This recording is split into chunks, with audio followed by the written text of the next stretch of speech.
it. This story begins on a Saturday night. Alice and I had come home early, feeling energetic and ready for a special evening together. In bed, I turned to Alice and shared a kiss, feeling close to her. We enjoyed each other's company, and I loved her warmth and softness. "Oh," she said, "do you have something planned?" "Maybe I do and maybe I don't." "Let's find out. Light the candle while I get something." I dimmed the lamps and lit a fragrant candle shaped like a star.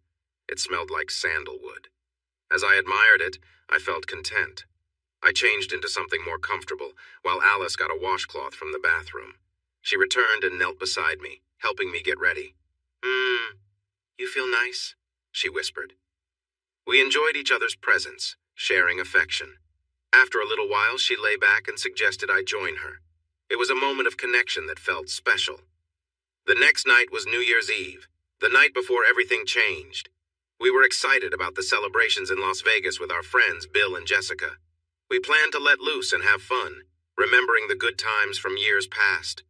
I didn't know what was to come, but neither did Alice. Then, a dark storm entered our lives. Richard, why are you here?" I thought, feeling the tension rise. I know we were content before he arrived. I was happy, or at least I felt settled. Alice was my wife, and I loved her. But sometimes, some of us always seek something more, something beyond the ordinary. That's all I meant. We enjoyed spending time together and had a nice home and yard that we both worked hard on. People often commented on them. The local newspaper even featured our yard in a Sunday photo shoot a few years ago. As for our intimacy, it was different after being married for over a decade. It was much calmer than it had been years ago. There were some things we used to enjoy that we stopped talking about. But it wasn't bad, just quieter. Sometimes I looked at adult content online, but I wasn't seeking out other women. I didn't think Alice was unhappy or looking for other men. Why did we have to go to the New Year's party? I like parties, socializing, and having a few drinks. Alice, on the other hand, hasn't enjoyed them as much. I often made excuses for her not to go. She could have stayed home and enjoyed watching the New Year's celebrations on TV, which she loved. I guess she thought I would be upset if she stayed home again, or maybe it was to see our friends. I'm not sure why events turn out the way they do. Isn't it interesting how events play out? Things have to align just right. Sometimes small choices lead to big changes. If only we hadn't run into Richard. If that hadn't happened, other things might not have occurred either. We certainly didn't seek him out. He hadn't been a close friend for a while since his career changed direction. He moved from being a lawyer to something quite different. He once told me about a film he made that won an award, and I remembered reading about it. It was quite different from what he used to do. He invited me to watch it, and while I had to admit it was well made, Alice walked out during one scene because it made her uncomfortable. So maybe it isn't just adult content, but something bordering on it. It makes you wonder what one considers acceptable or not. His situation might be serious enough to handle the new government rules. Along with a movie, Richard sent us a card that offered free tickets for a cruise to his resort island in the Caribbean, an island known for romance. Why? Because he used to be my close friend. Or maybe he just wanted to show off. I told him thanks, but I couldn't go because of my wife. He has clubs, websites, and a legal business in the Nevada desert. I never got a free trip there. He gives personal advice and different services. This all started from an idea he had about where the money was and what he wanted to do. We stopped seeing him when he left his wife, who had been very supportive of him. At least, that is what she hinted to Alice. She probably would have stayed with him forever if she could have, but at least he made sure she was taken care of. You can see where this is going. The old story of my best friend and my wife. But it's more complicated than it seems. He hasn't been my best friend for a long time, not since he began spending time with different people and acting differently. And then there's Alice. Was it him or her, or me? It's confusing. So there we were on the dance floor with faint smells in the air, the music loud, drowning out the sounds from the slot machines. I would have left, but not Alice. If we hadn't been stuck there, I might have gone. We could hardly talk over the noise. It was all too loud for me. I stuffed tissue in my ears and Bill handed me something to help, and soon it became more bearable. Then Richard showed up, appearing just as one song ended, looking sharp in black as if from a different time.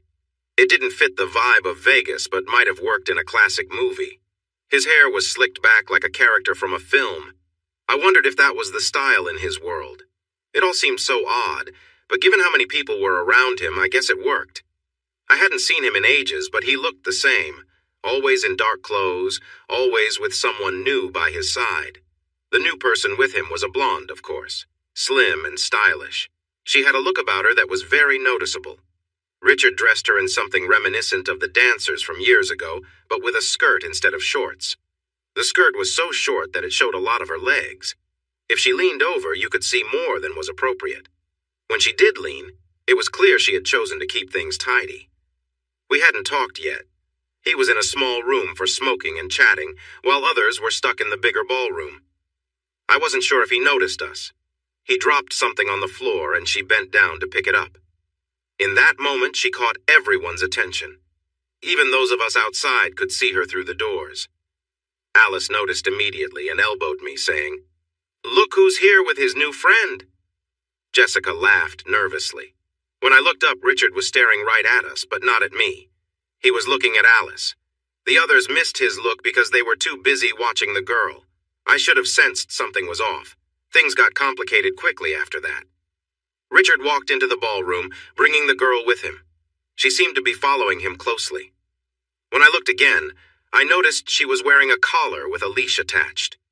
Richard held the leash, and she walked a couple of steps behind him as he approached us. The crowd spread out for him, curious to see what would happen next. Even the women seemed captivated.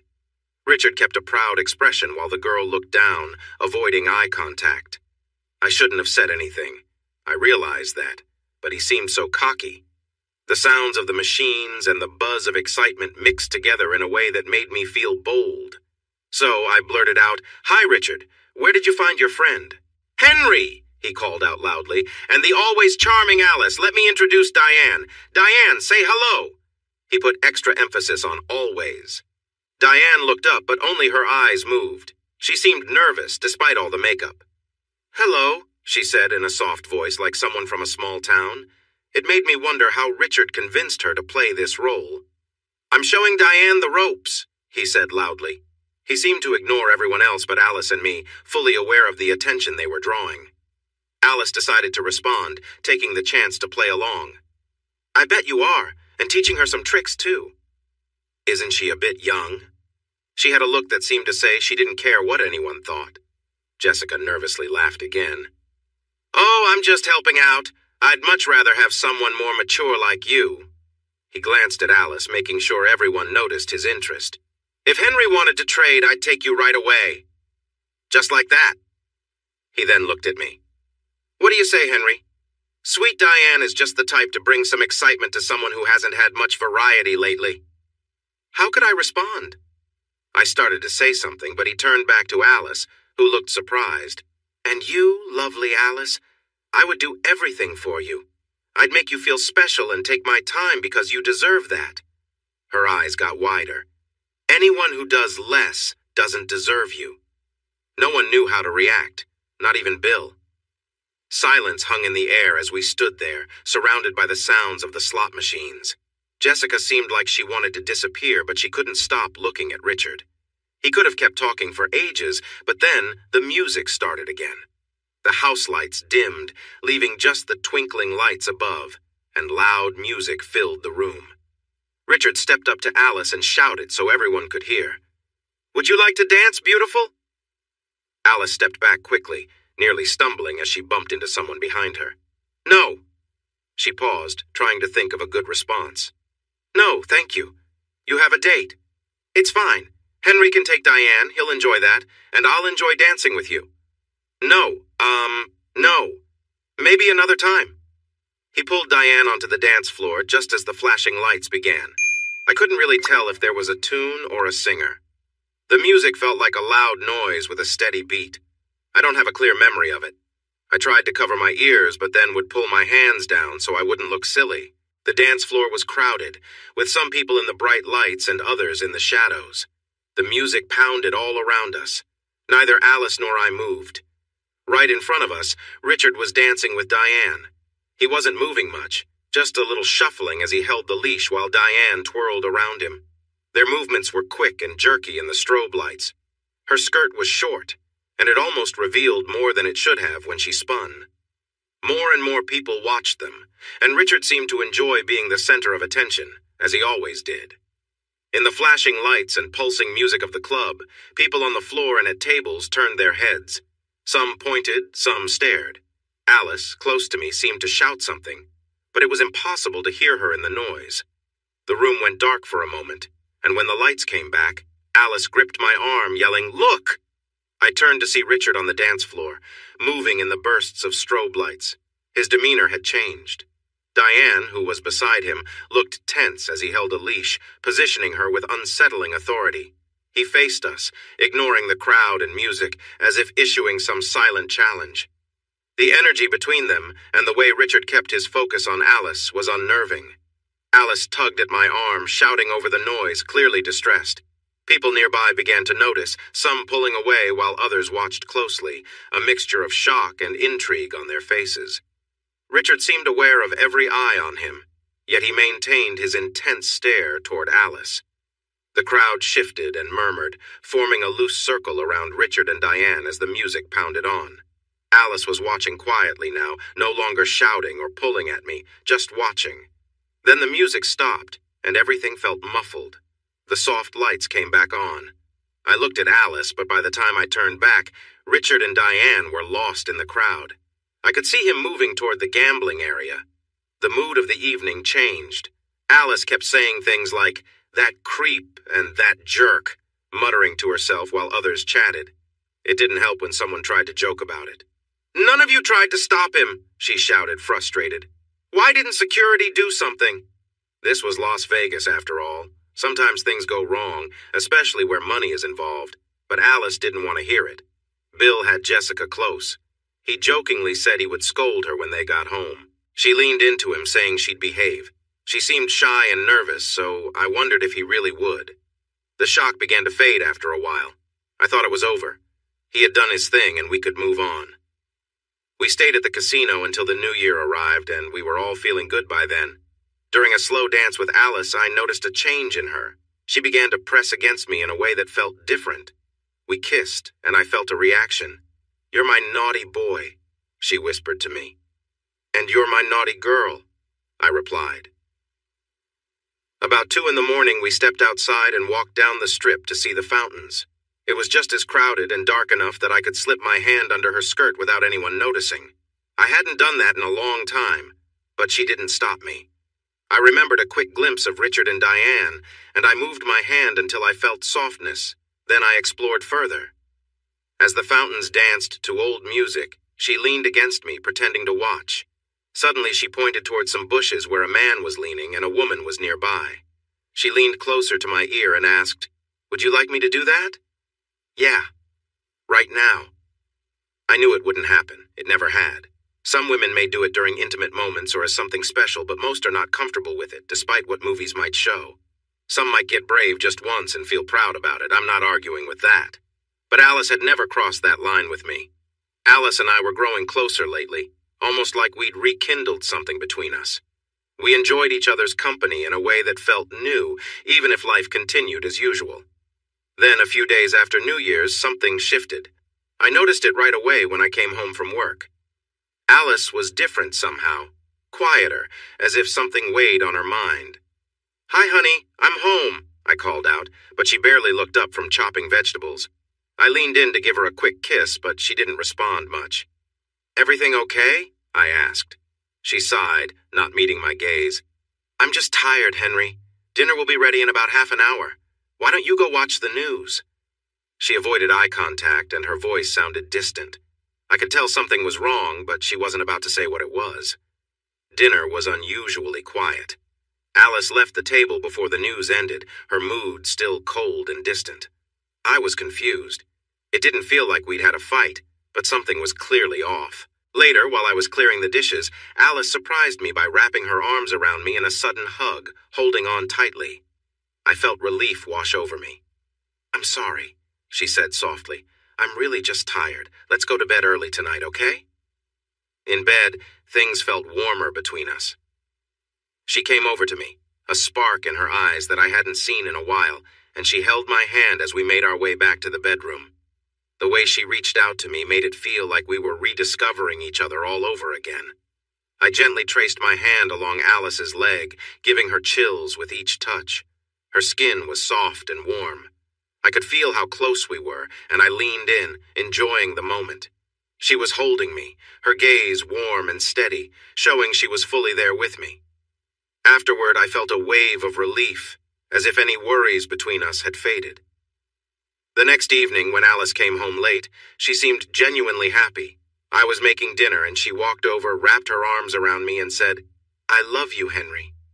Throughout the night, she'd give me little hugs and kisses, and each time she'd whisper, "I love you." Later, as she got ready for bed, I came over, playfully wrapped my arms around her, and she laughed. "Do you have something planned?" "I know just how to make you smile," I replied, and we shared a light-hearted moment, both of us laughing together. When I went to the bedroom, I set a candle on the nightstand, watching its gentle flicker dance across the room, filling the space with warmth. Alice joined me, wearing a soft robe I'd given her years ago, something she usually kept tucked away. We shared a smile, feeling completely at ease, and just enjoyed each other's company. The warmth in the room mirrored the comfort we felt with one another, as if nothing else mattered. "Have you lost it?" She started to take off her clothes. "I want some more of what I enjoyed last night." "Oh, well, we might have some more." Indeed we did. She experienced pleasure again. It was similar to the previous night, and I watched her get more excited until she reached her peak, but when it was done, she didn't ask for more. "Let me take care of you, honey." I lay down, and she began to touch me. She sprinkled some powder, making everything feel ticklish, which was almost too much for me. I wanted to hold her, but she knelt so I couldn't. She continued for a good while. Then I felt very close. "I'm getting close." She paused. "Just trust me." So I relaxed, and she continued until I reached the end. She cleaned me up with a warm, wet cloth. We loved each other a third night in a row. But the next afternoon, she seemed distant and moody. It felt like the first day all over again. "What's wrong? I'm just tired," she said. I thought it would pass like before, but that night was different. She hardly spoke, and I could barely get a kiss before bed. The next night, she came into the room while I was watching TV, helped me, and started to be intimate. She said little, "Just get your pants down." I was surprised by her actions. Then she stayed with me until I finished, holding me close. I felt confused but also happy. What had changed? Then things took an unexpected turn. When she was done, she wouldn't let me return the favor or do anything else. She stood up and left me there. She didn't respond when I tried to connect with her later. I felt like I was back in the doghouse. Before long, it became clear she was permanently distant. By permanently, I mean a few days until she decided to leave. There was little conversation and no intimacy, as she spent her time reading or using her computer. She was often gone, working late at the office and needing to shop alone on the weekends. I tried to keep myself busy so I wouldn't think about why things felt so off between us. After our intimate moments, she seemed distant, and I couldn't figure it out. I felt confused. I wished that was the worst of it, but it only got tougher from there. On Monday, when I got home, Alice wasn't there. The house felt empty without her. Her car was gone, and I knew something was wrong. This was unusual for Alice. I thought maybe she had just gone out for groceries, but she hadn't left a note or any messages. I wandered through the house, checking every room. Everything seemed normal, but Alice was missing. I called her phone and it went to voicemail. "Alice, where are you? Please come home." I tried calling her office, but it was already closed. By 7 o'clock, there was still no sign of Alice. I stared out the window, paced back and forth, and looked for a note again. I checked the phone to ensure it was working and considered calling the police. What if something had happened? I felt a knot in my stomach, and a strange, uneasy feeling took over. I almost wished there had been an accident. "Alice, where are you? Could she have left me? Had I really messed things up so badly without noticing? I thought maybe I should call her sister Deb, but how would I explain it? "Hi, Deb. I can't find Alice. Do you know where she is?" What else could I do? I felt I needed to reach out to someone. Then I remembered if she had left, she would have taken a bag. I rushed to check the bedroom closet. Sure enough, a suitcase was missing, and it struck me that Alice was truly gone. It was time to call Deb, or maybe Jessica. What was happening? Was our last moment together something she intended to lessen the burden about leaving? Suddenly, the phone rang. "Alice?" I answered hopefully. "Hello, Henry." It was Richard's loud voice echoing through the line. "I can't talk, Richard. I'm waiting for a call." "Yes, of course, from Alice. She's right here." I didn't reply. I felt lost. Could Alice really be with Richard? How could that happen? Confused, I pressed the phone to my ear, staring blankly at a picture nearby, trying to grasp some sense of the situation. Finally, I managed to say, "Put her on." "In a moment, Henry. Just a moment. She'll find it hard to talk to you, so I said I would speak with you first. Alice is here with me. She's staying with me now. She's my partner. You will have to move on." His voice was as warm and cheerful as ever. "What is happening? Put my wife on the phone now." "Of course, Henry, but please try to stay calm. This is hard for her, and she just wants to find some happiness in her tough life." There was a crackling sound as he passed the phone to Alice. "Henry, I'm sorry. I couldn't tell you, but I had to leave. I felt trapped. I couldn't take it anymore." "What do you mean? What's going on? I don't understand, Alice. I love you. Please, come home so we can talk." "No, I am not coming back. I needed to start fresh. Please stay away." The line went silent. Short, clear sentences came to mind like steps fading away. But there was no clear reason. She was sad. She wanted out. Why now? There had been some distance lately. Just a week ago, she loved me. What changed? What caused the sadness? Richard's phone numbers are private. I tried calling everyone I knew, but no one picked up, so I left messages everywhere. "Richard, I need to talk to Alice. Have her call me or come by or anything. Richard, please, we must talk. I need to understand." I called Deb. "Henry!" she replied sharply. "I don't know what's happening with you two. She told me she was making a change. Let me finish. It was just today, this morning. What did you do?" What did I do? I tried Jessica next. Bill answered. "What did you do, Henry? I can't believe Alice would just leave like that. Some women, sure, but not her." Jessica hadn't heard anything either. You would reach out to everyone you could think of if she belonged to you. If it was the only thing you could do at night, calling people who were nearly strangers to tell them you lost your wife. Did they know anything? Had they heard anything? Our whole circle found out soon. She left with him? He's that well known. Yes, she did. At least none of them asked what I had done to make this happen. I struggled to remember things clearly from that night and the next few days. I was too frantic to think straight. Around midnight, it struck me to drive to Richard's place. It's a private community, surrounded by tall trees that thrive in the dry land. I had the guard at the gate call the house. He spoke briefly, looking at me every so often as if I might cause trouble. "I'm sorry, sir. He's staying at a different place tonight. The staff doesn't know when he will be back." I asked the logical question and got the answer I expected. "No, sir. We can't share his location." What was he doing with Alice while I was here, lost in confusion? He had her completely to himself, didn't he? I fell asleep on the couch, waiting for a call that never came. I drove to Richard's office building at dawn when everything was quiet, and I waited in my car until people started to arrive. At 9, I called Alice's office and spoke to her assistant. Another shock. She had quit last week. She hadn't even given them a proper notice. So she was changing everything in her life, cutting out everyone, especially me. I couldn't have done anything that bad. She could have moved in with Deb, found a place, or sought help. It was all because of him, just him. That jerk. A dark limousine pulled into Richard's parking space, and I jumped out of my car and ran toward it without even closing my door. I didn't need to hurry. The passenger window rolled down and I was facing some lawyer. "Where is he? I need to see him." "As you can see, Mr. Moriarty is not here. Also, you are not welcome on these premises. If you don't leave right away, we will have to ask you to go." "But he has my wife. He took her from me." "That is a matter between you and your spouse, not Mr. Moriarty." I looked around and saw 2 very large but polite young men ready to escort me away. A private investigator I once spoke to told me that people leave traces and can always be found. Richard hardly even tried. He had the money to go off the grid. With a bit of work, my PI found 2 other places he was staying, a few more phone numbers, and a couple of work addresses. I drove to the first address, another gated property. The same 2 men were waiting for me there. They followed me to find the next place, then to Richard's other work address, where 2 more men were waiting. I went home and started calling all his numbers, leaving messages everywhere. I called his offices repeatedly. His secretaries began to ignore my calls. Stupid caller ID. At 2 p.m. I called and canceled all my appointments for the week. I drove to a spot a few blocks from one of Richard's places, parked, and tried to find a way in.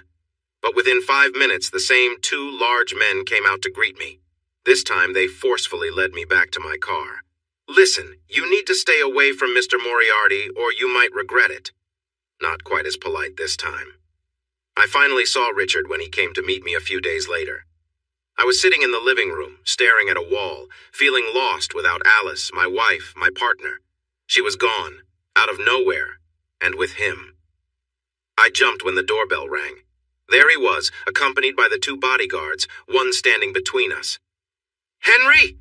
His voice was the same, warm and familiar. "I hear you've been looking for me. Where is Alice?" "She's fine, Henry." "Where is she? You took her. I need to speak with her." "She left you. It happens. Accept it, Henry. Move on. Find someone else." "What do you mean? What have you done with her?" I felt a surge of anger. It was in that moment that my hatred for him peaked. "Oh, you don't really want to know, Henry. I've had some interesting times with her. I might say we shared some fun moments. Things you never did?" I glared at him. Could I land a good punch before he could stop me? "What did you do? How did this happen?" Richard seemed a bit impatient. "Look, Henry, I charmed her, okay? I showed her I'm the person who can offer her what she's looking for. And it's true, I can. I encouraged her to see things differently." "How?"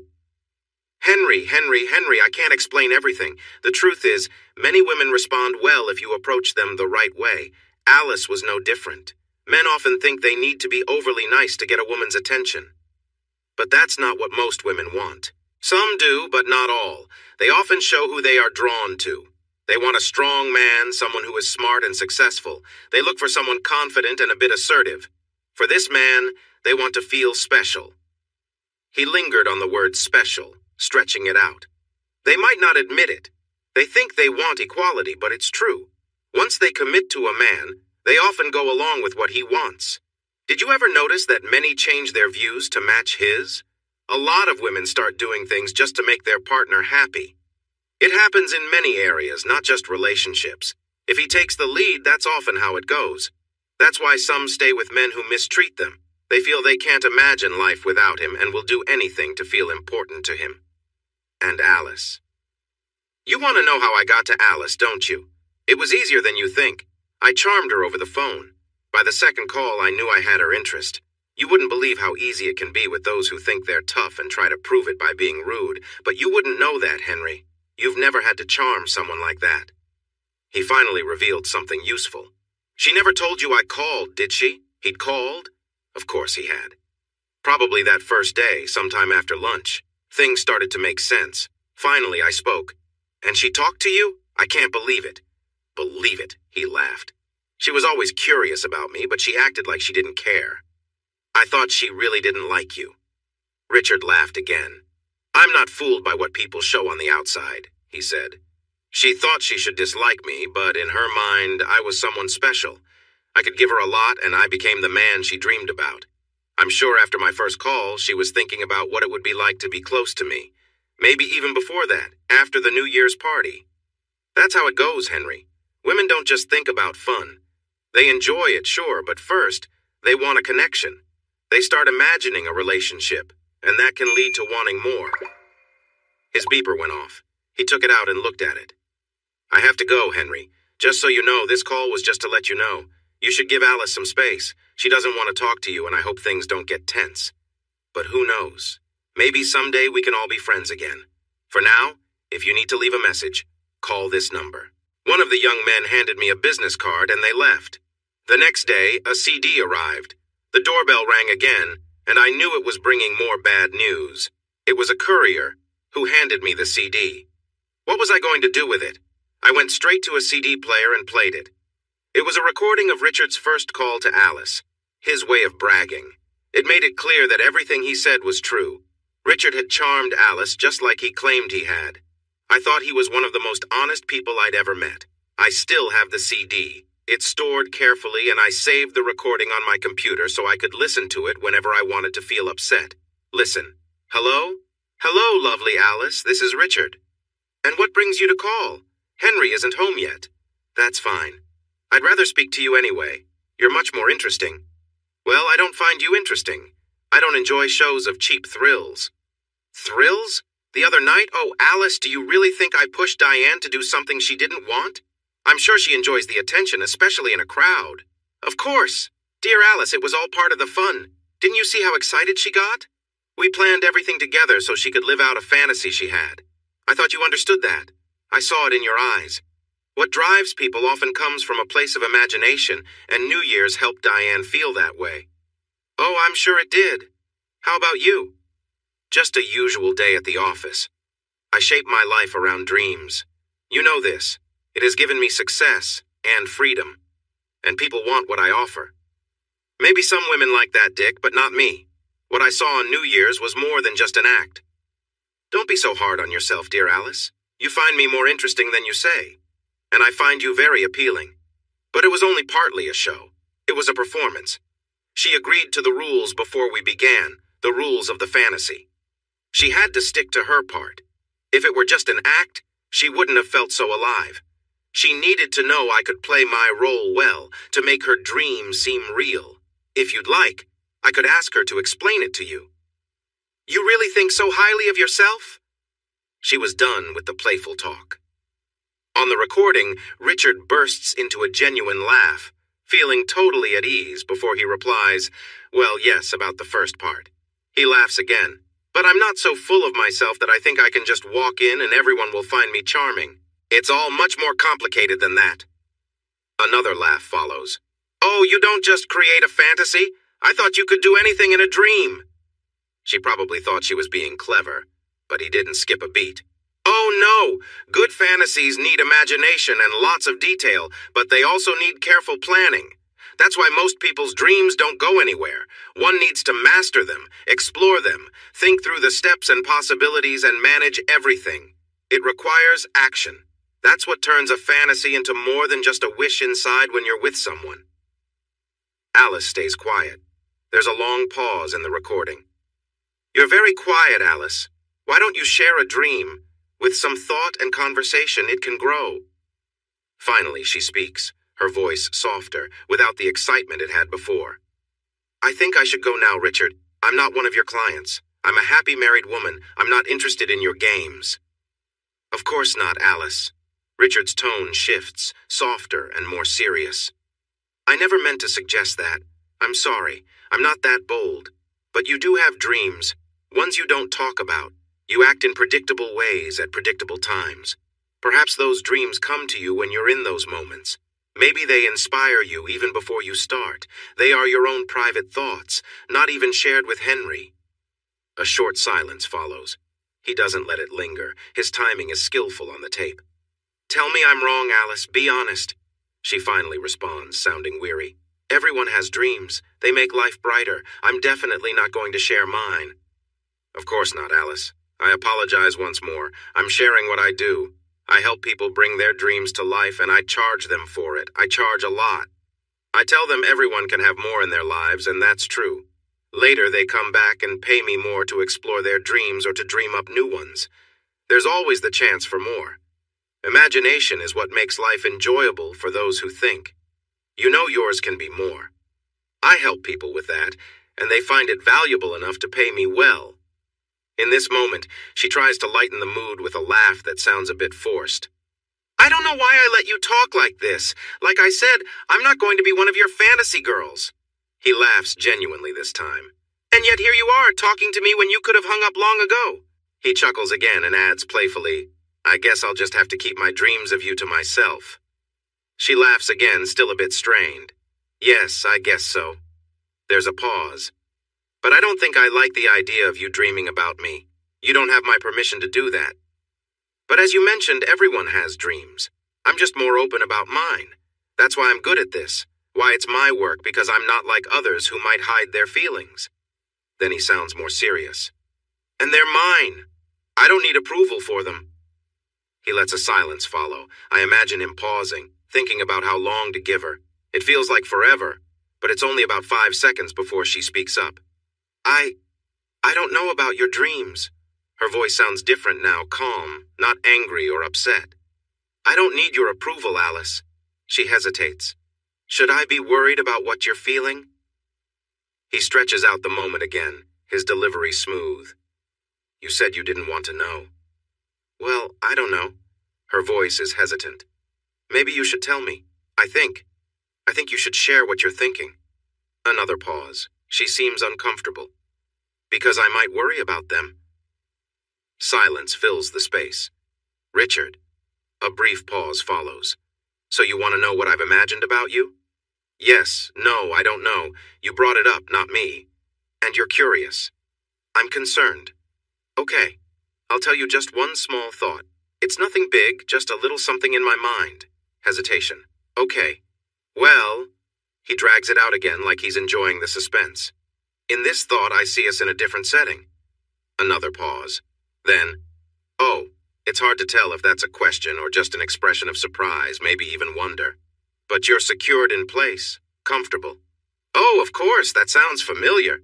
She seems relieved, thinking it's straightforward. Not at all. It's just that a woman like you might catch me off guard at just the wrong moment, and we wouldn't want that, would we?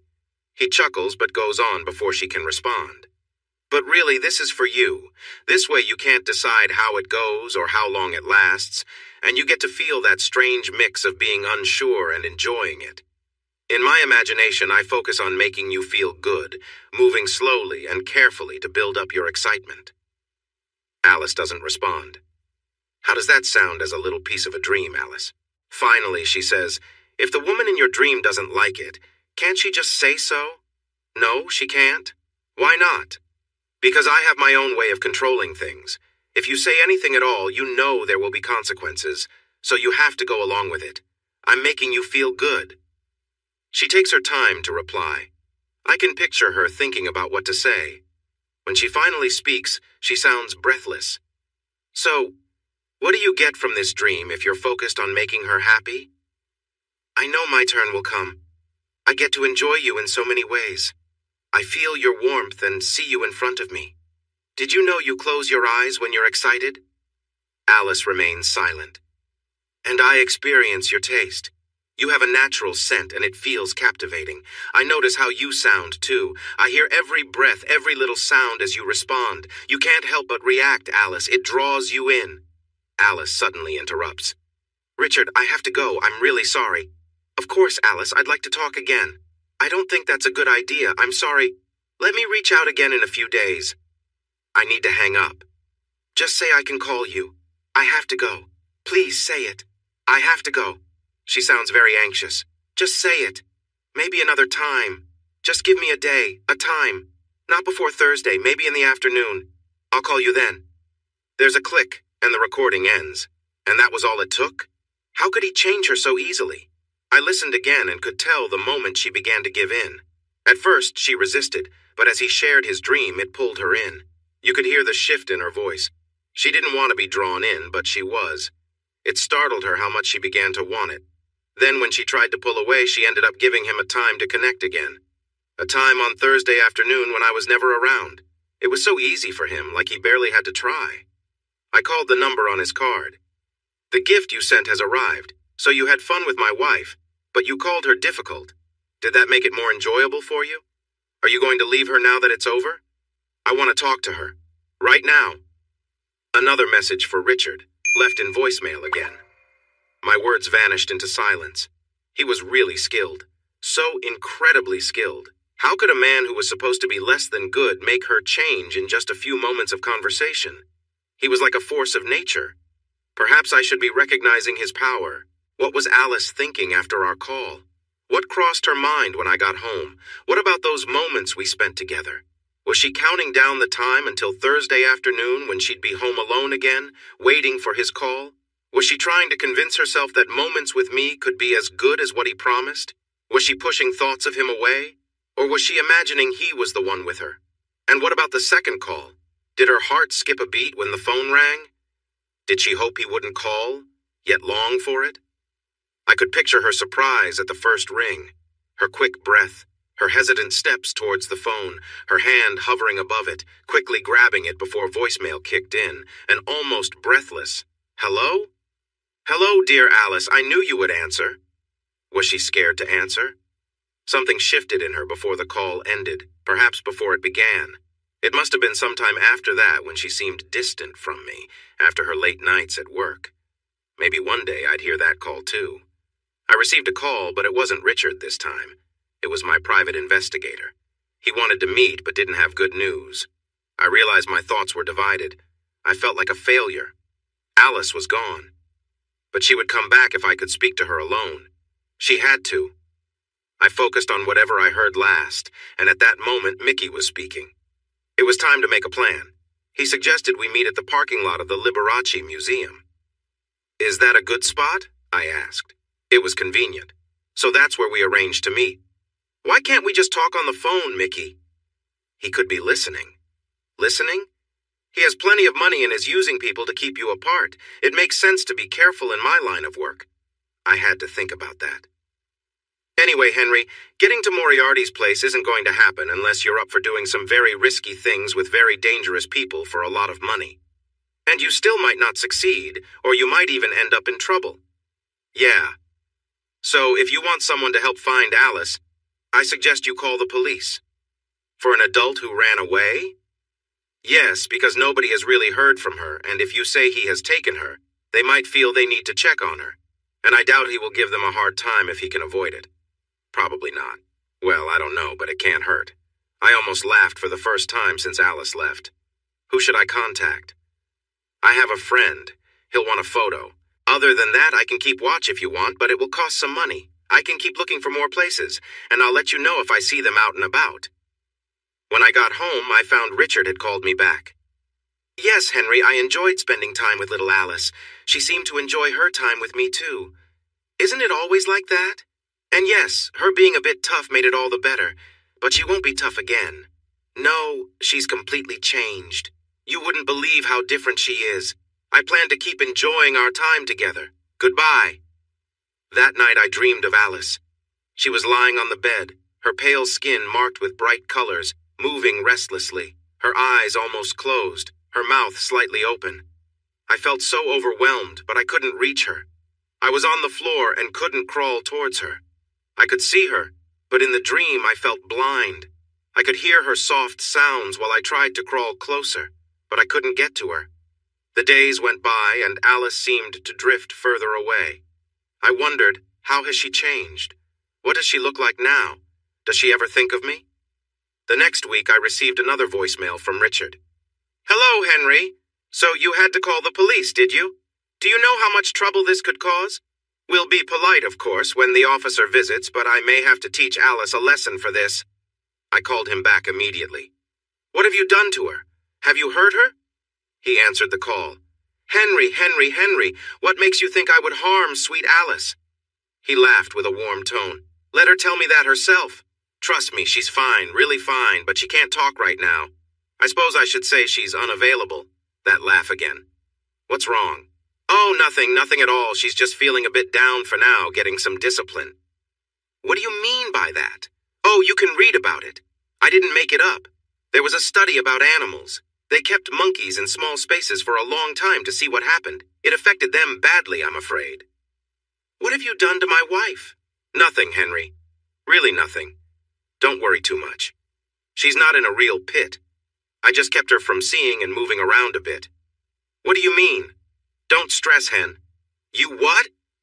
"She's doing fine, really. Well, maybe not super happy at this moment. She's feeling pretty low, you know.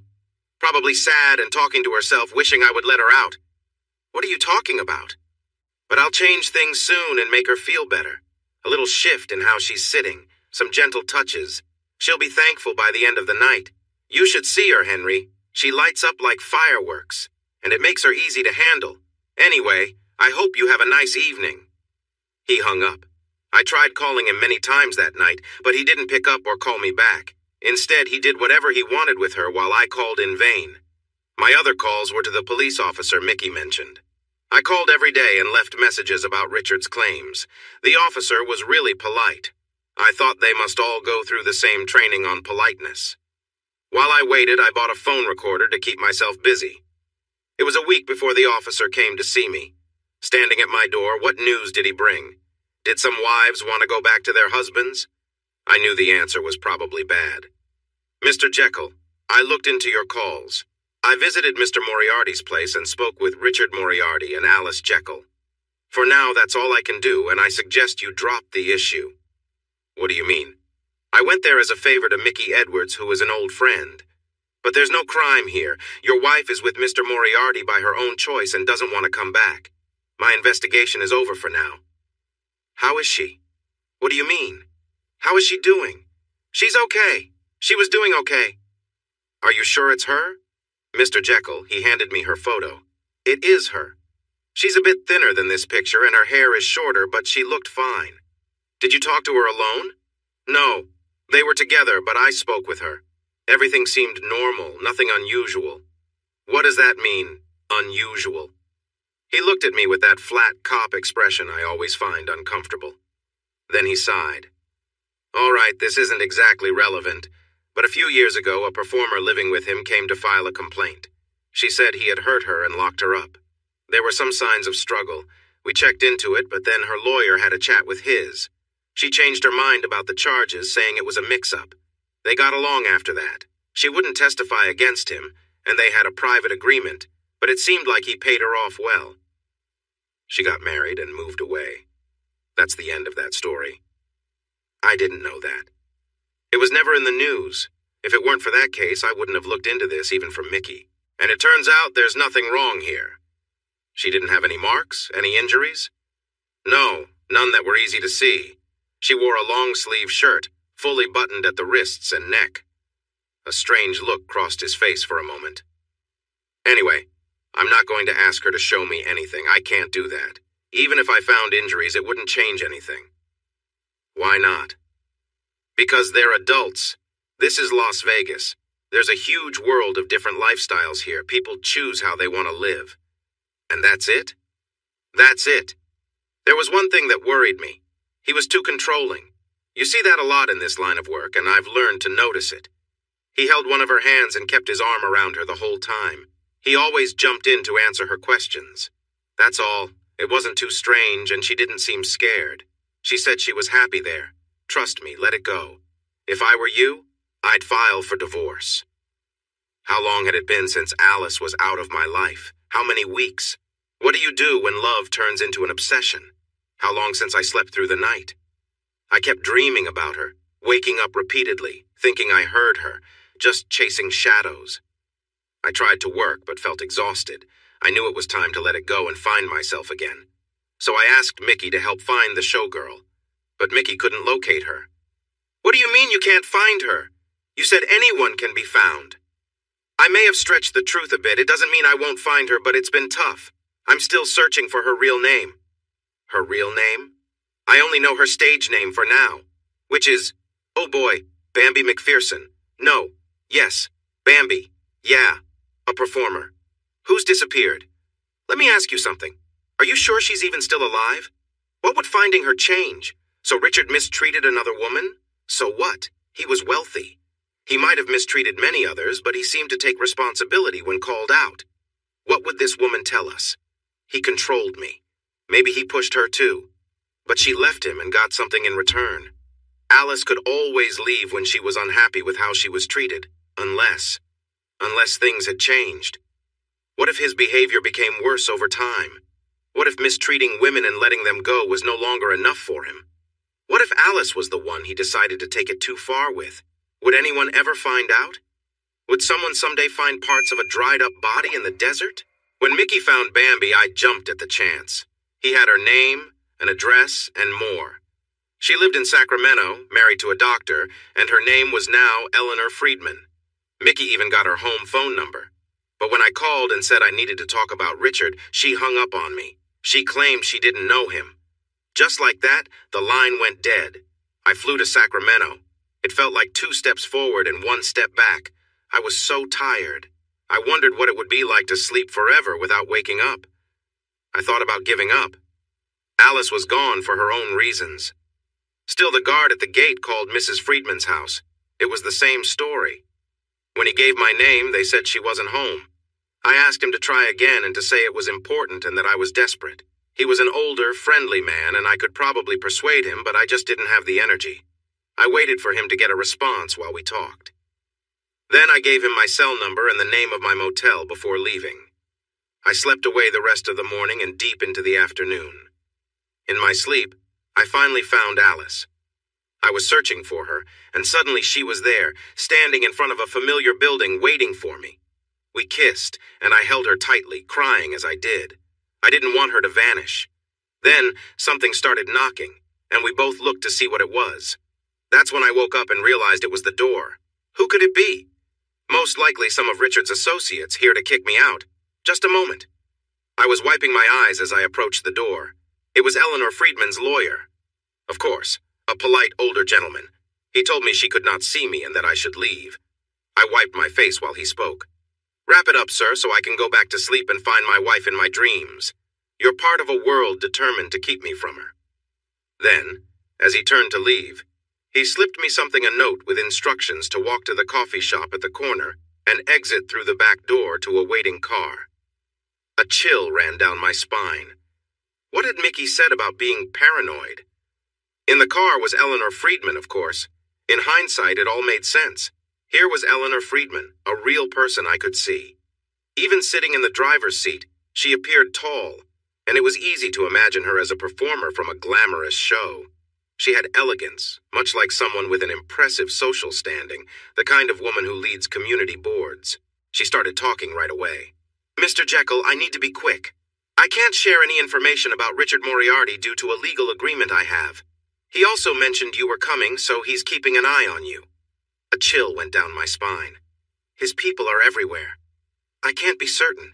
He contacted me directly and reminded me that my past is still part of my life. He suggested it would be unfortunate if it affected my future. She shook her head. He used to charm me, but now he sounds like a character from an old mystery book. Does that mean he will bother you forever? It's not quite that simple. My husband is aware that I was a dancer, and some friends know too. It's not illegal, but I wouldn't want everyone in the medical community or the synagogue to find out. Plus, I just can't be seen talking to you. Is there anything you can share? I feel bad for you. I'm really sorry for your wife. It was time to give up. I really should have. But then Mickey called a couple of days later. Hurry, Henry, they are going to the opening of the Barracuda Casino. Why didn't you warn me earlier? You have about 45 minutes. I arrived just as Richard's limo stopped. I moved through the crowd toward the red carpet. Then I saw them. She was stunning in a sleek black dress, elegant and wearing long gloves with shiny details. She looked thin from afar. She walked up the steps beside Richard, leaning against him, her head almost on his shoulder while he held her waist. Alice! Alice! She looked up and paused. She glanced my way, but I was too far behind. Frustrated, I tried to get closer when casino security surrounded me, led by Richard's polite young men. I'm sorry, but we need to take you with us, sir. Everyone was staring, and I felt wild. I glanced back toward Alice, but by then they were heading into the casino, and I lost sight of her. Alice! They pulled me away and kept me in a small room for about an hour while I protested. Then they released me without any explanations or warnings. That was it. Later, Richard called again, leaving a long voicemail when I got home. Henry, I'm truly impressed by your determination. You followed us all the way to Sacramento. Most people would have given up by now. Just remember, she's only a woman. I could hear the lively casino atmosphere in the background. The call came while I was stuck in that room. Alice is getting ready for me now, making herself look nice as usual. Did you notice how beautiful she is? I've set new standards for her. She has to look lovely every day. Richard's words hit me hard as he talked, his voice calm but filled with something dark. Come on, Henry, it's nothing shocking. After years of marriage, people get comfortable. They stop paying attention. You think she's let herself go, but she's actually changed a lot. His tone was smug, like he'd cracked some secret code. She keeps herself well-groomed and fit. She follows a strict routine to stay in shape, and I make sure of it. She's disciplined and committed. I gritted my teeth, anger simmering beneath the surface. He was playing a game with me, and he knew exactly how to push my buttons. "So that's it, Richard? You keep control through fear?" He chuckled, clearly enjoying my frustration. "Fear? You misunderstand, Henry. It's not fear. It's discipline. If you set expectations and make sure they're followed, things change. People find comfort in it. She knows there are limits, and I make sure she understands it's part of something bigger for the best." "You're out of your mind," I snapped. "You're admitting you're hurting her." "Henry," he said coolly, "you're not seeing the full picture. She's not afraid. She's learning to be who she was meant to be. It's part of the plan, the structure, but I guess you wouldn't understand." "Where is she? What are you doing to her?" I demanded, unable to hold back. He continued, unfazed, as if this were all just a casual conversation. "I'm helping her, Henry. That's all. Giving her a new perspective." I clenched the phone, frustration boiling over. "You're not helping her, you're manipulating her." Richard's response was chillingly calm, mocking even. "Oh, Henry, think what you want. But know this, everything I do is with purpose. There's always a plan. But you know, these are all just dreams. They are what people crave or discover they crave. Everything. And I don't even have to create them. You come up with ideas pretty well." I tried to sound sarcastic. "Oh, you poor boy. Don't you know where these ideas come from? Don't you see the fantasy stories and romance novels, and all those educated women who read them and get excited? I find lots online that are much worse than anything I could ever act out. That's not real life. Let me finish. Even if many people online don't seem to know much. Anyway, I get plenty from my own experiences." "Let me speak with her." He sounded a bit frustrated again. "Let's change the subject.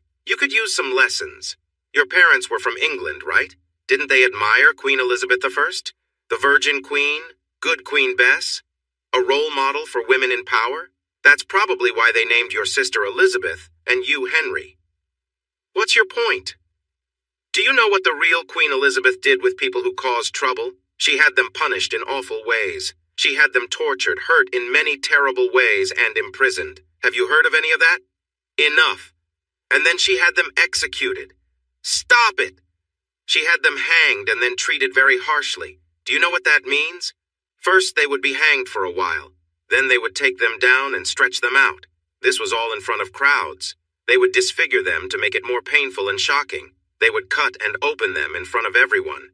You would hope to be mostly gone by then because they would burn your insides in front of you.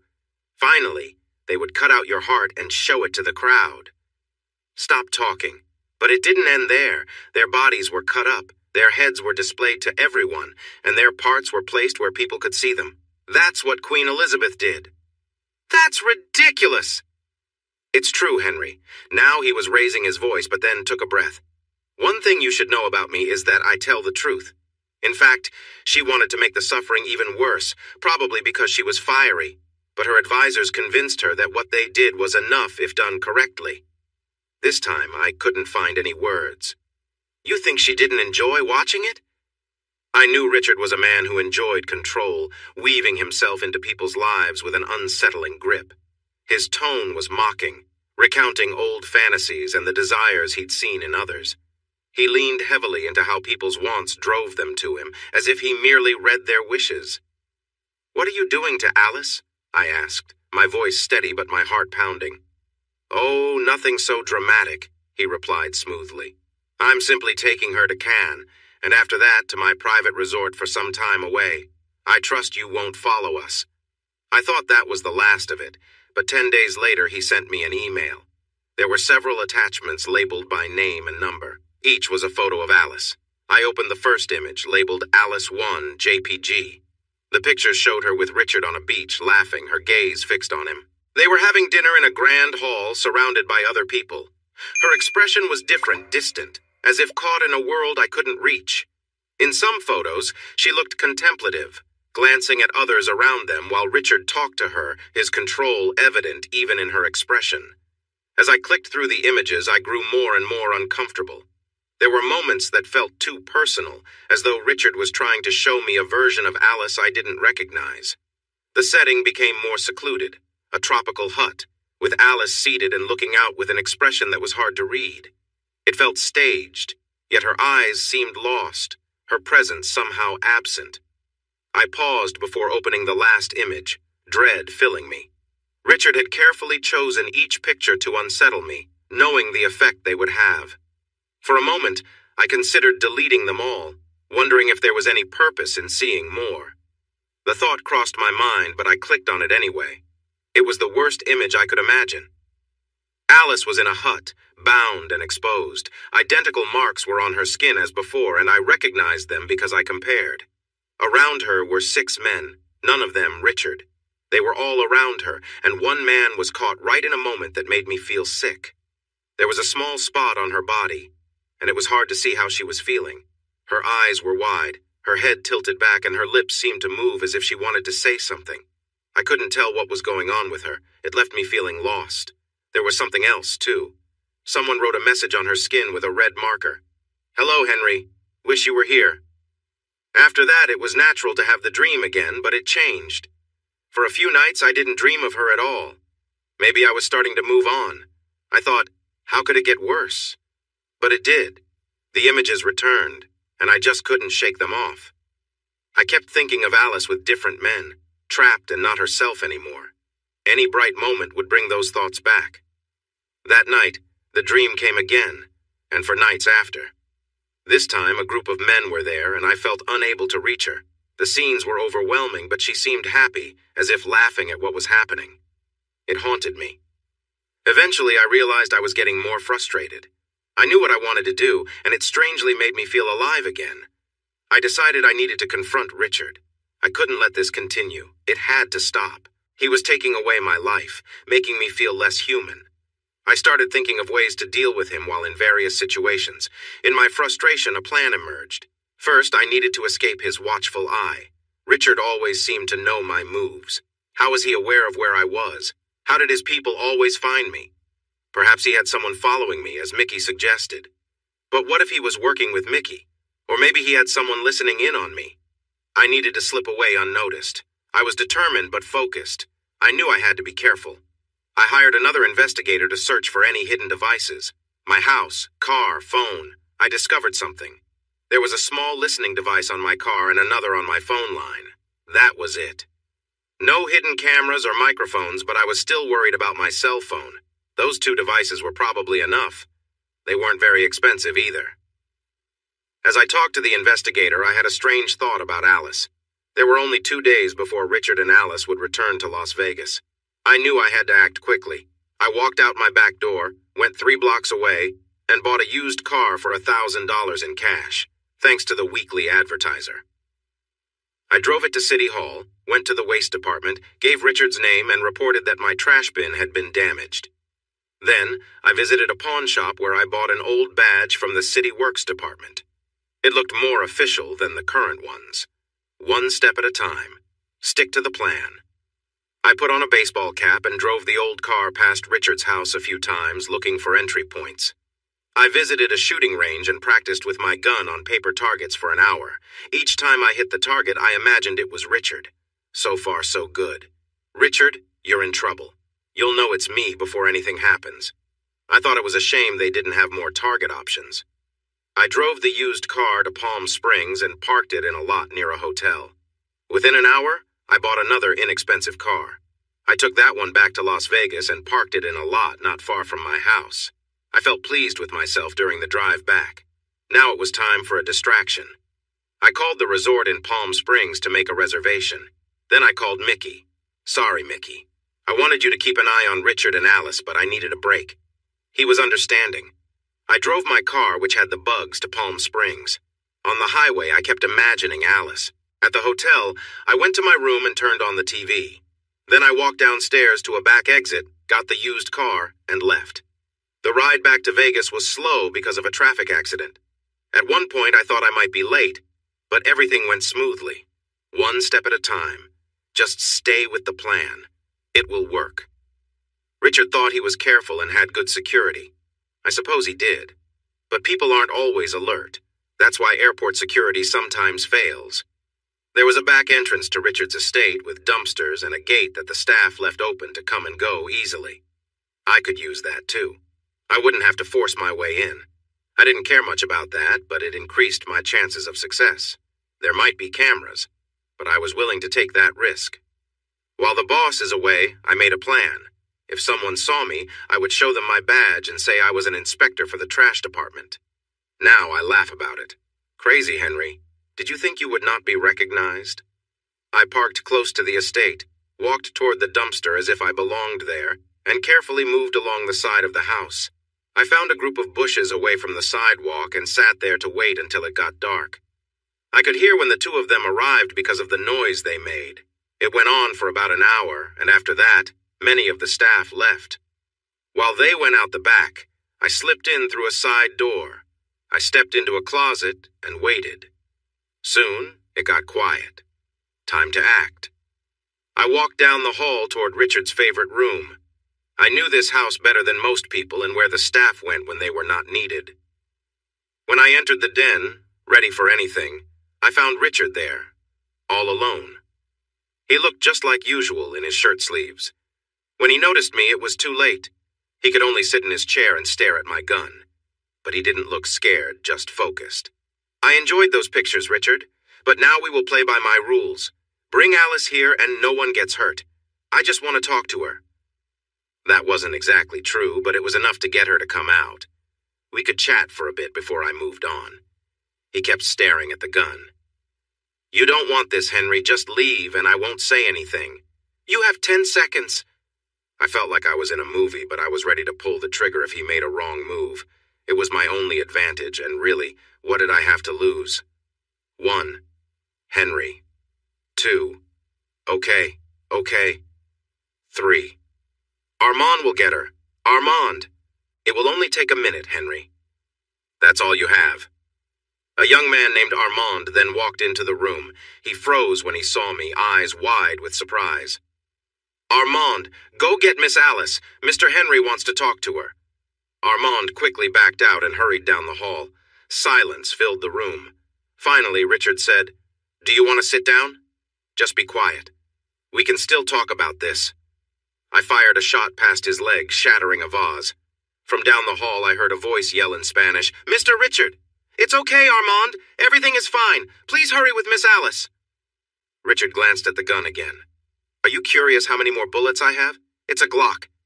Yes, I know. His voice was steady. I would guess you have at least 9 left. I didn't respond. Maybe I should have, but things were happening too quickly. There were sounds in the hallway, people hurriedly talking. I heard Armand's voice saying something in broken, urgent English, and Alice's voice asking questions. I turned my head towards the doorway, and Richard tilted his head like a little bird. Just then, Alice and Armand stumbled into the room, Armand tugging her along.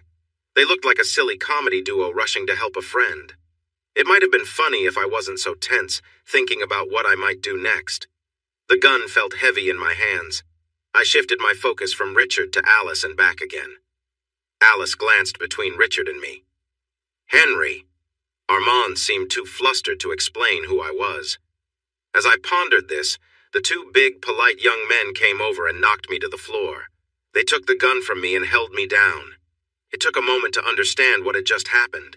While the 2 strong men twisted my arms behind my back, I noticed Alice moving closer to Richard, even as she kept looking at me. She got close enough to touch Richard's arm. When she looked up at him, it became clear to me what I had come to find out.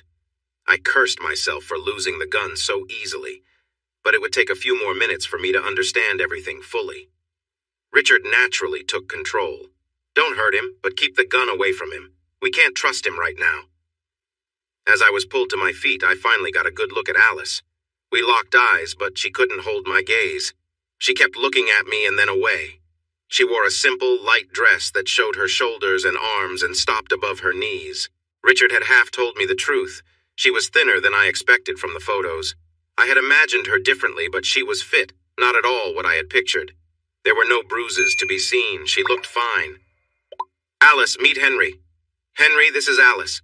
You 2 have met, Richard said, smiling brightly. Had he been worried at all about me? Henry wants to hear from you that you've chosen to be with me. He's been very eager to know, so it can't wait any longer. You need to tell him. Then I noticed something on Alice's wrists, slight reddish marks. It looked as if something had been tied there. It seemed Richard hadn't told the whole truth. He had at least partly told the truth. Alice fidgeted. I thought she might stay silent, but Richard was patient. He smiled at her as if she were something he had created, waiting to show his idea. Finally, she spoke. "Oh, Henry," she began. "What a terrible start. That used to be a playful joke between us. I was her favorite candy bar, the one she savored slowly. How long ago had that been? It wasn't funny now. It showed she didn't know what to say. Another awkward moment came. "Why are you here? I'm not coming back. I'm sorry for hurting you, but it's over. You have to move on, Henry. It's really over." Richard nodded at me. It was my turn to talk. "Why? Why did I leave? Why did you leave?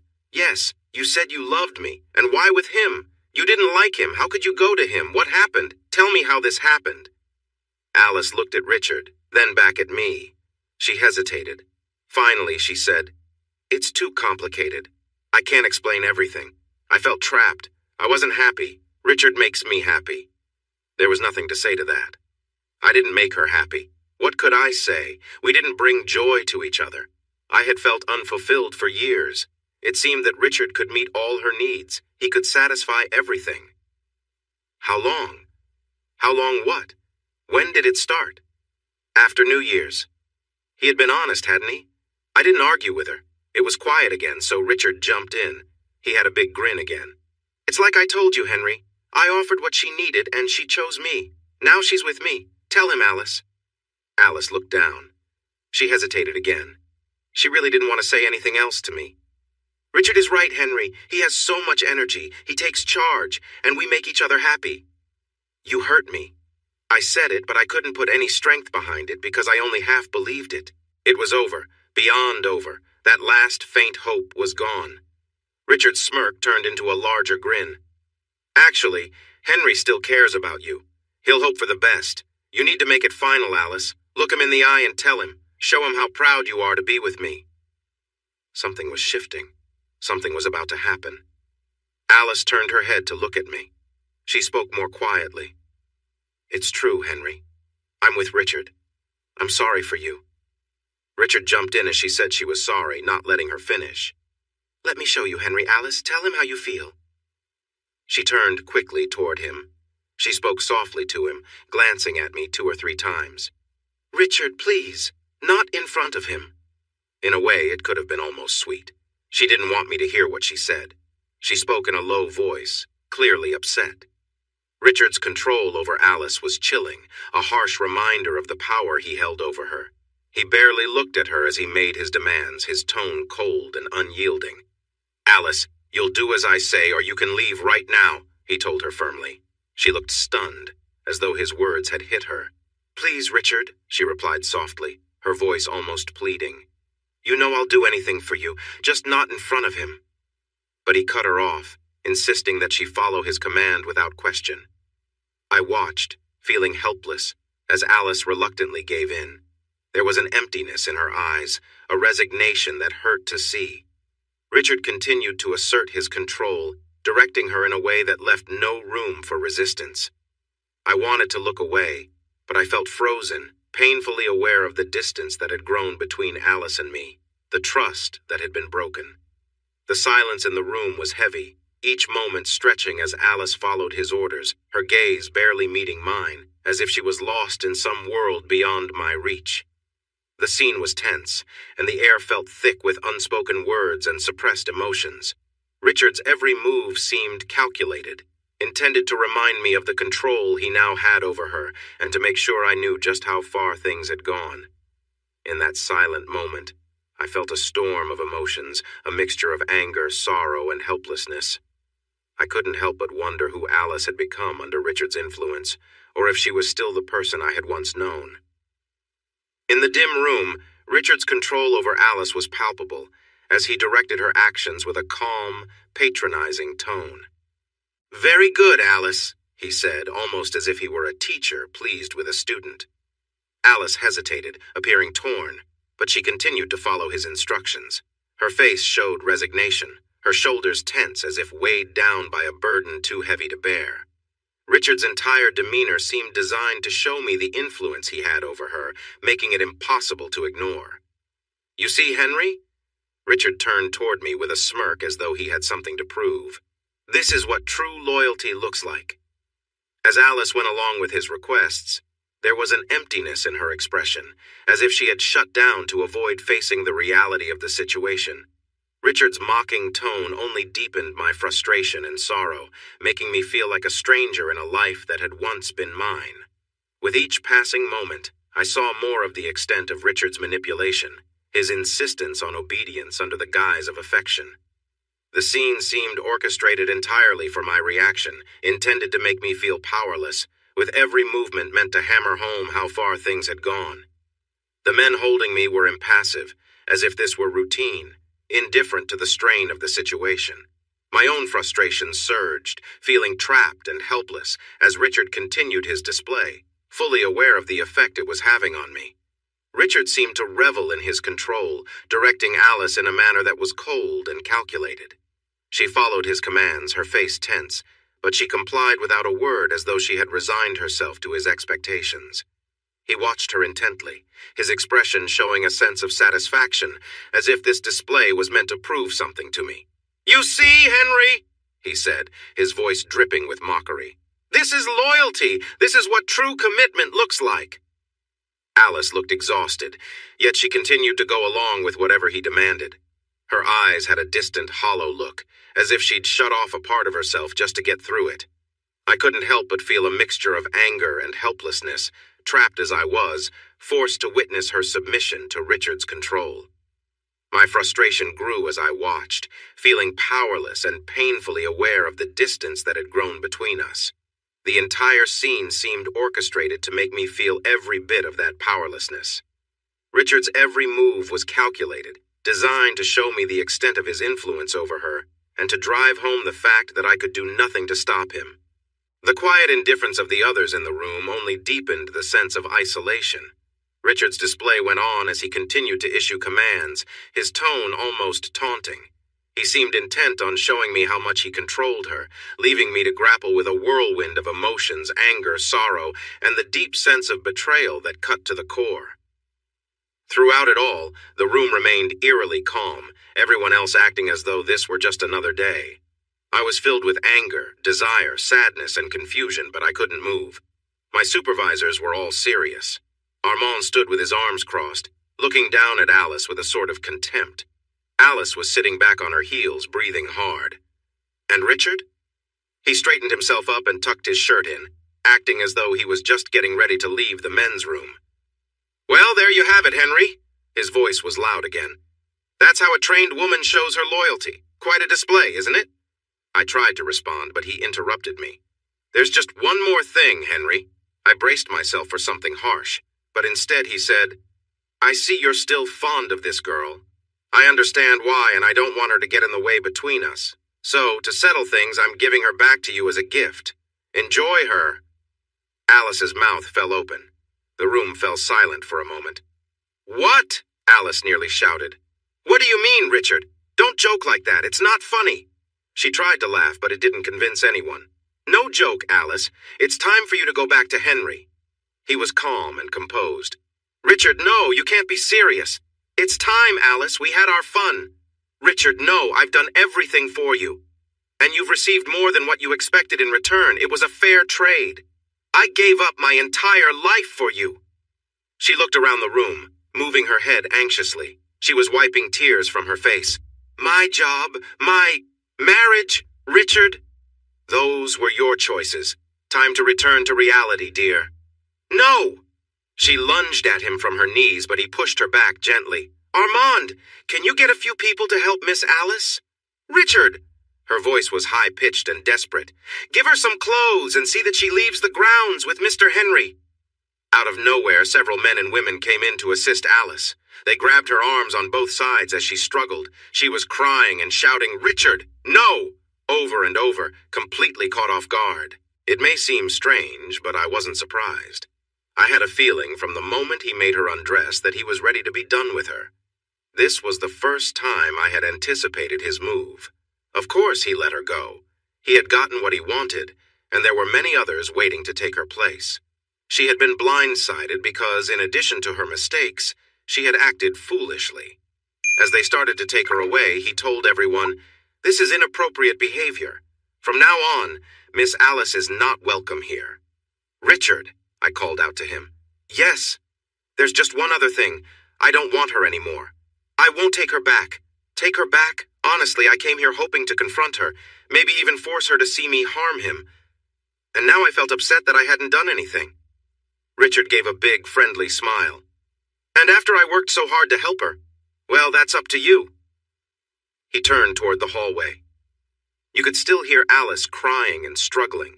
Armand, give Miss Alice some money and take her to a hotel. She won't be leaving with Mr. Henry. He glanced at the bigger of the two men holding me. George, we need to improve our security. And once Mr. Henry is gone, you can return his gun. But remember, Henry, don't come back or I will report you.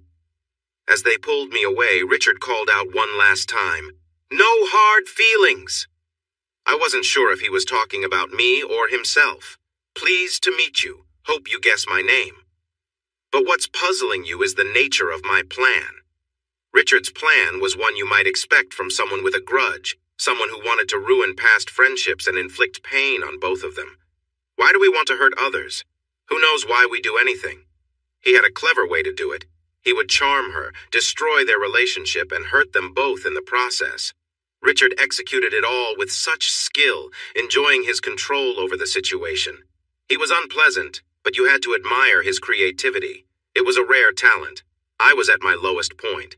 That was obvious. Nothing mattered to me anymore. I felt a deep emptiness. I thought maybe I should use a different word for nothing, but honestly, nothing else described it the same way. I had failed as a husband, failed in love, and failed at my own expectations. That's the truth. So please allow me this small joke because, as you can see, I had nothing left. There are millions of happy people in the world, maybe billions, just not in my world. I mostly lay around the house, avoided my calls, and didn't eat. What I could do was grieve. I could do that.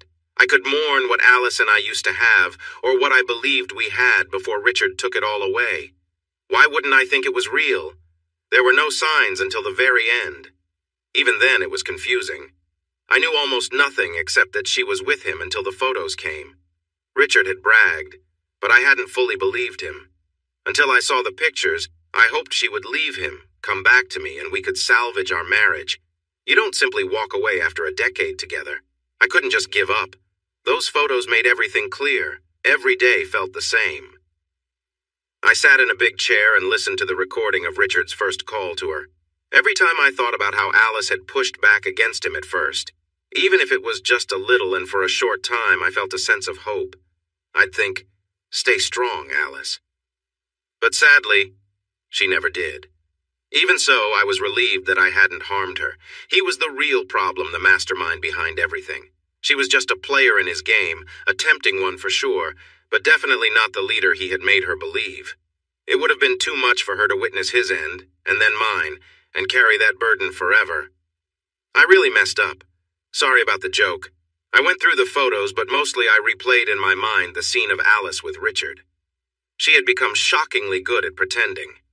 Yes, my mind was like an old hamster wheel, going round and round, showing me the same moments and sounds of my wife's performance. Like an annoying song stuck in my head, it was relentless.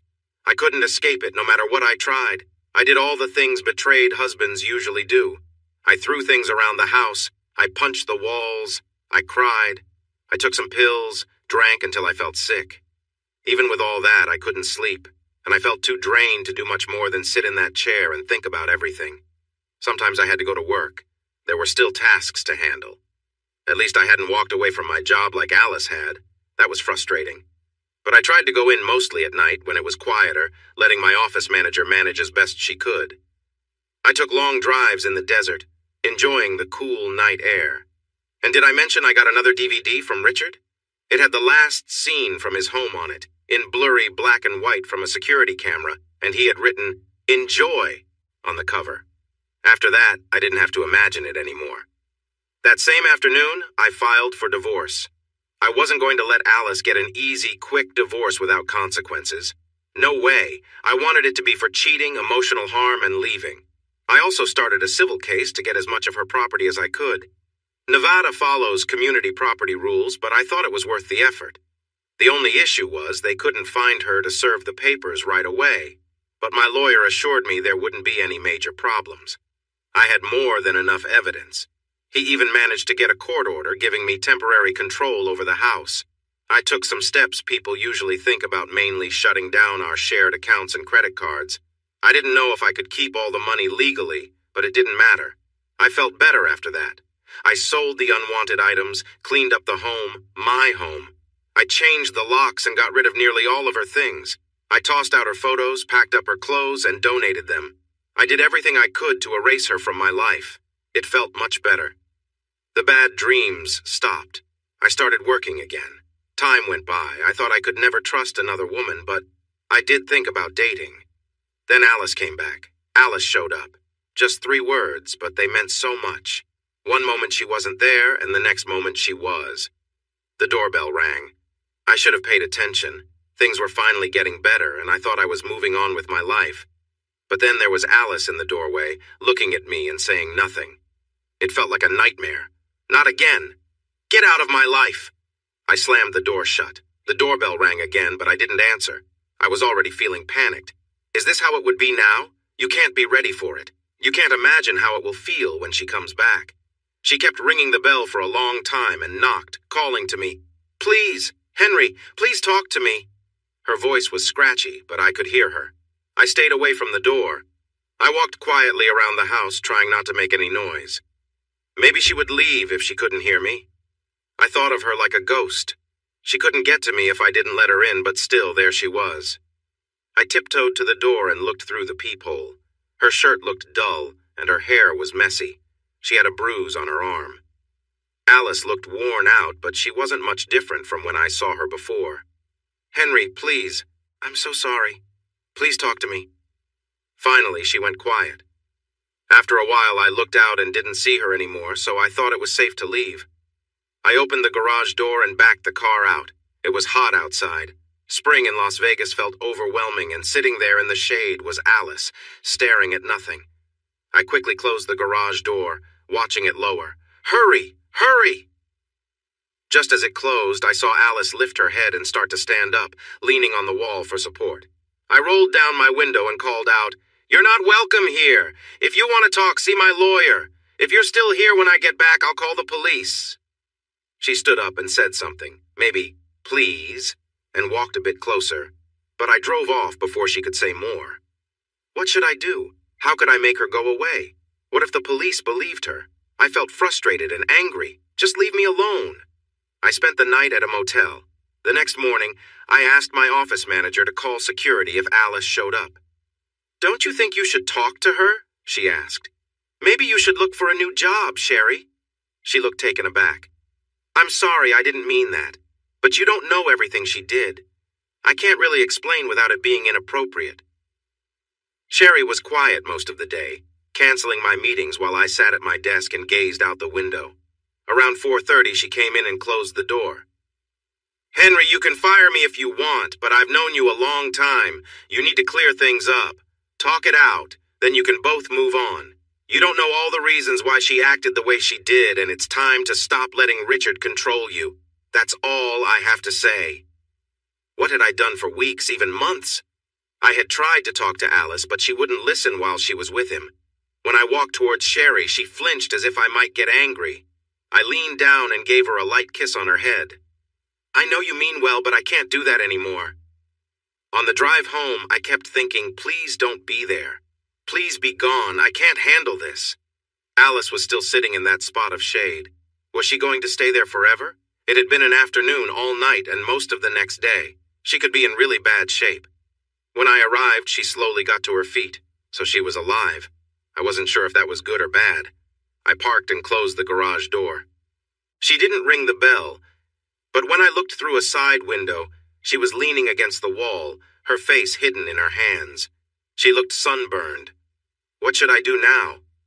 I filled a large glass with water, walked to the door, opened it, and held out the glass. Here. It took her a long time to reach me, even though she was only a few steps away. She took the water and gulped it down quickly. I took the glass back, and our hands brushed against each other. Stay here. I closed the door, went to the sink, filled the glass again, and returned to her. She paused once for air while drinking. After I took the glass away again and closed the door, I opened it a third time and stood in the doorway. "What do you want?" She hesitated, trying to find the right words. She made a soft, sad sound but had no tears.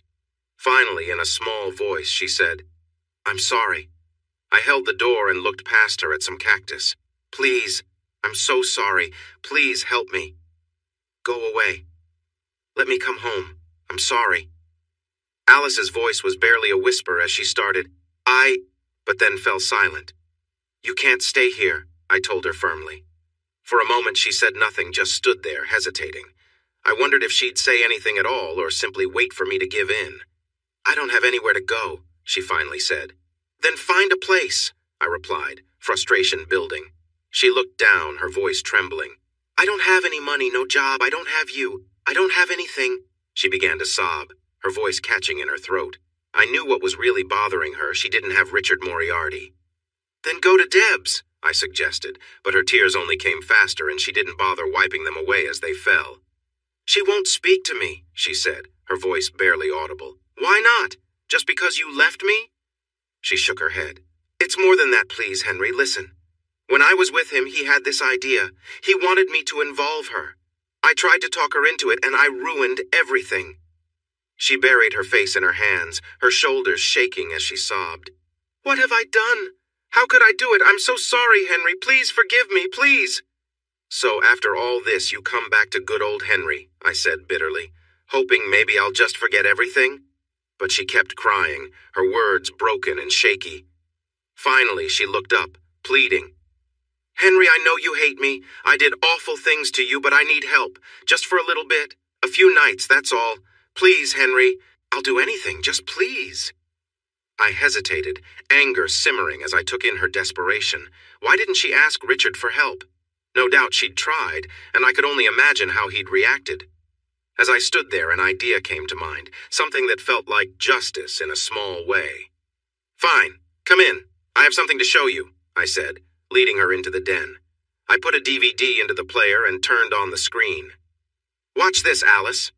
She looked uncertain, wiping her eyes, but when she realized what it was, she gasped, covering her mouth. "No, not that. Please, turn it off." "Why? You were the star, weren't you? I thought you'd want to see it." She shook her head frantically. "No, please." "Not so fun to watch now, is it?" I said, my voice hard. "Please, Henry, don't." I felt a surge of anger. "And now you want me to be your safety net? After all you did, you have the nerve to ask me for help?" She was crying harder now, desperate. "Please, just let me stay for a little while." "At least you didn't pretend you loved me," I said, the words sharp with bitterness. Without thinking, my anger erupted, and I slapped her across the face. She gasped, stumbling back, her hand over her cheek. As she turned back to me, I saw the red mark left behind, mirroring the hurt she'd caused me in so many ways. Henry glared at Alice, his anger boiling over. "You said you'd let me do what I want. Well, this is what I want." He raised his hand and struck her across the face, feeling a rush as she cried out, both pleading and shielding herself from him. "Please stop," she begged, trying to protect her face with her arms. He pulled her hand away. "You'll get what you deserve," he said, his voice cold. She gasped in fear, but he wouldn't relent. Fueled by anger and frustration, he was relentless in his words and actions, forcing her to comply. As she tried to comply, trembling, he watched her closely, his anger overtaking all else. But as the moments wore on, Alice's pleas grew weaker, her breaths became strained, and she whispered, "I can't breathe." Only then did he pause, noticing she was struggling to catch her breath, and that tears had started to run down her face. In that instant, something within him shifted. He stepped back, taking in what he had done, and a sense of shame began to seep in, clouding the anger that had felt so consuming only a moment before. He watched her struggle to regain her composure, but the weight of his actions began to settle on him. He turned away, leaving the room in silence, his thoughts spinning as he grappled with the anger that had led him to this moment. I realized she'd gone silent. No sounds, no movements. I let go of the belt and looked at her closely. Her arms had dropped, and she didn't react. I lifted one of her arms, and it fell limp. She was barely responsive, just making a soft, faint noise. A disturbing thought crossed my mind, but something else interrupted. My hands were shaking and sweat covered my forehead. My pulse was racing. Anger and frustration washed over me, but they didn't bring the satisfaction I thought they would. I kept thinking she would try to escape, to fight back, but she hadn't even tried. Why? A strange feeling gnawed at me and doubt started creeping in. I tried to push these thoughts away, but they kept circling back. She hadn't run. She hadn't fought. I wanted to ignore it, to hold on to my anger, but something shifted in me. The room felt heavy. A wave of dizziness hit me, and I had to sit down. I couldn't understand this feeling. It was like the fury that had fueled me was gone. I tried to think clearly, to focus on what I was doing, but nothing made sense anymore. My anger dissolved, leaving me with an emptiness I didn't recognize. After a moment, I pulled myself together and went to the bathroom. I splashed water on my face and took a deep breath, trying to steady myself. When I came back, I found her lying there, barely moving. She made small, quiet sounds, and I wondered if she was awake. Crouching down, I touched her gently, trying to understand what had happened. She opened her eyes wide and cried out, "No more! Please don't! Please don't!" She moved back until she bumped into the coffee table, then curled up tightly like a small ball. She looked at me in fear, her breaths short and shaky as she begged, "Please don't! Please, please!" She started to cough again. "How much do you have to ask before it matters?" I raised my hand to show I meant no harm and slowly sat down on the carpet. "I promise I won't hurt you again," I said softly. I sat for a moment, unsure of what to say. "I promise." I moved toward her slowly so I wouldn't frighten her. I gently placed my hand on her arm, trying to comfort her while I looked at her injuries. "I promise. It will never happen again. I'm sorry." I couldn't believe how many times I had hurt her. Most of her injuries were just marks, but some had bled, and I feared more would start bleeding. "Stay here, I'll get some bandages." I focused on the task at hand, trying to push away my guilt. I was a monster. One thing at a time, I told myself, but deep down, I knew there was no right path forward. Alice trembled as I helped her lie down on a beach towel. She shivered while I cleaned her wounds and bandaged them. I asked her to turn onto her stomach so I could tend to her back. I spoke softly to calm her down, and she became a bit less nervous, but she was still shaking. She watched me carefully and responded to what I said, though she didn't speak. Her left cheek and lips were swollen. I had done that to her. I went to get an ice pack, which made her shiver more when she pressed it against her face. When I saw Alice, I felt regret rather than excitement. I saw the injuries I had caused. I avoided any contact that could be seen as inappropriate or harmful. Now she needed clothes. That was the next step. I searched the house and found an oversized Las Vegas shirt since there were no other clothes. "I'm sorry, I had to get rid of all your clothes. This will have to do for now," I said. She shifted a bit to help me pull up her underwear, and then she sat up so I could put the shirt on her. I supported her as she sat. "Can you stand?" I asked. She shook her head. She set down the ice pack, and I took both her hands to help her up. She was so unsteady that I had to let her lean against me for support. I could feel her still trembling. "Have you eaten anything?" She shook her head and rested her face on my shoulder. I would have thought she wouldn't want to be near me. I was afraid of letting her get close, afraid of what my feelings might lead me to do. When she finally spoke after the storm, her voice was rough and hard to hear. "Not much. I didn't have any money. I was taking risks at the casinos, but I got caught and then sent away. After that, I went to a soup kitchen." "What happened to the money Richard gave you?" I noticed the scent of her hair but turned my face away, not wanting to be too close. "It's gone. I spent it on motels and food. My car broke down. I used the last of it to try my luck at blackjack." She coughed again and leaned back against me.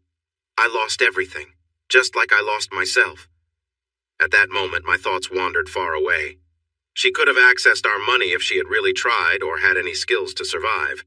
I imagined her struggling with hunger and thirst near a casino's pool. I remembered that Nevada was a community property state, and I thought about the house and all her belongings that I had thrown away. What had happened to her? She used to be smart and sensible. I finally realized that she needed more help than I could provide. "Well, come on. Let's get you something to eat." She leaned on me as we walked to the kitchen. I helped her sit down and poured her some milk. There were fresh grapes available, and she liked grilled cheese sandwiches, so I started making one. She watched me quietly while shaking occasionally, but her coughing seemed to have stopped. What was I thinking? That my anger had faded away. You knew that, didn't you? It was gone, and it didn't matter what she'd done. It wouldn't come back. She wasn't really my Alice anymore. I didn't understand how she had changed. She was just a lost soul, and I wanted to be kind to her. It wasn't about forgiving or forgetting. That would be impossible. What parts could I even forgive? It wasn't Alice who had hurt me. It was Richard. Sherry was right about that. I needed to stop letting him affect me. But Alice had done enough. She left me hanging, and it hurt. It was more than enough for me to feel lost. I never wanted to hurt her, though. Honestly, I couldn't say for sure what I might have done. That last situation took us to a place far from where we used to be. People leave all the time, it happens. There's even an industry that deals with it. You either fight or give that "it's not you, it's me" speech, even if it's not true. Then you hire divorce lawyers. As for the rest, I couldn't erase the memories of the things Richard showed me, though Alice might never have known about them. They were just part of Richard's collection of memories, things he would look back on when he was older and perhaps regretful. Those things were not the worst of her choices. It was her conscious decisions that hurt the most. Finally, things came to a difficult point. It was hard to see her acting in such a way, putting herself down in front of me. I felt helpless, watching her show loyalty to someone else. It was tough. It still feels tough. Was it something I could forgive? What does it even mean to forgive? To move on? To let go of the anger I felt about her past choices? I knew I needed to find peace within myself. If I could achieve that, perhaps I could manage everything else. Others have forgiven even worse things. I once heard a survivor talk about forgiver her captors. I'm not sure I'm as strong as they are. Still, Alice hadn't hurt me in a physical way, so maybe it wouldn't be so hard for me. I wasn't sure, but the anger was fading. You know this already. Then there was another challenge. I needed to find a way to earn her forgiveness for how I had treated her. Her cheek looked painful. I gave her the ice pack again and told her to keep it on until it felt numb. What was going through her mind? Did she wonder if I would help her, or if I might hurt her again? I think she trusted me. We didn't say a word while I cut the sandwich. What do you say to someone after hurting them? You look nice, I blurted out. Oh no, what an awkward thing to say. She tried to smile.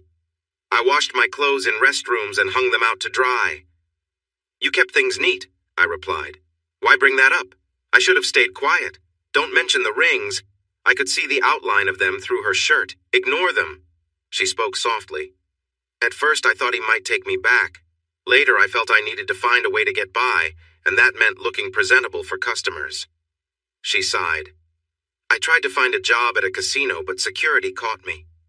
I didn't ask how that went for her. And you thought about giving up? She looked surprised. How did you know? I'm sorry, I shouldn't have asked, but it just felt right to mention it. She started to breathe quickly and cough again. I'm sorry, Alice. You'll be okay, I promise. I grabbed a dish towel to dab her eyes, but she pulled it away and covered her mouth instead.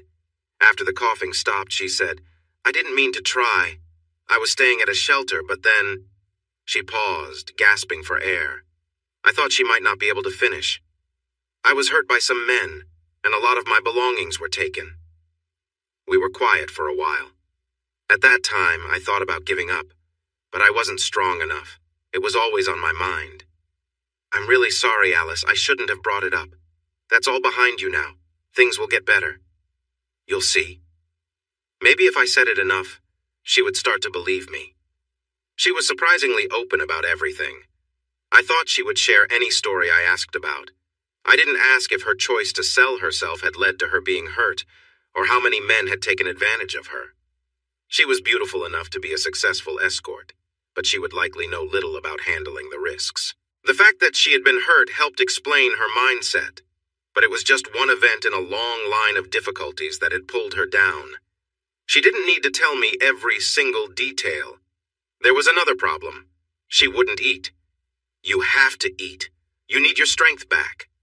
But she said she just couldn't. Finally, we agreed I would eat half of the sandwich, and we would take turns taking bites. She took small bites, which made her cough more. She had a tiny nibble of a grape. That was all before she seemed to drift off again. Come on, let's get you to bed. She started to sway as soon as she stood, so I let her lean on me again and helped her to the bathroom.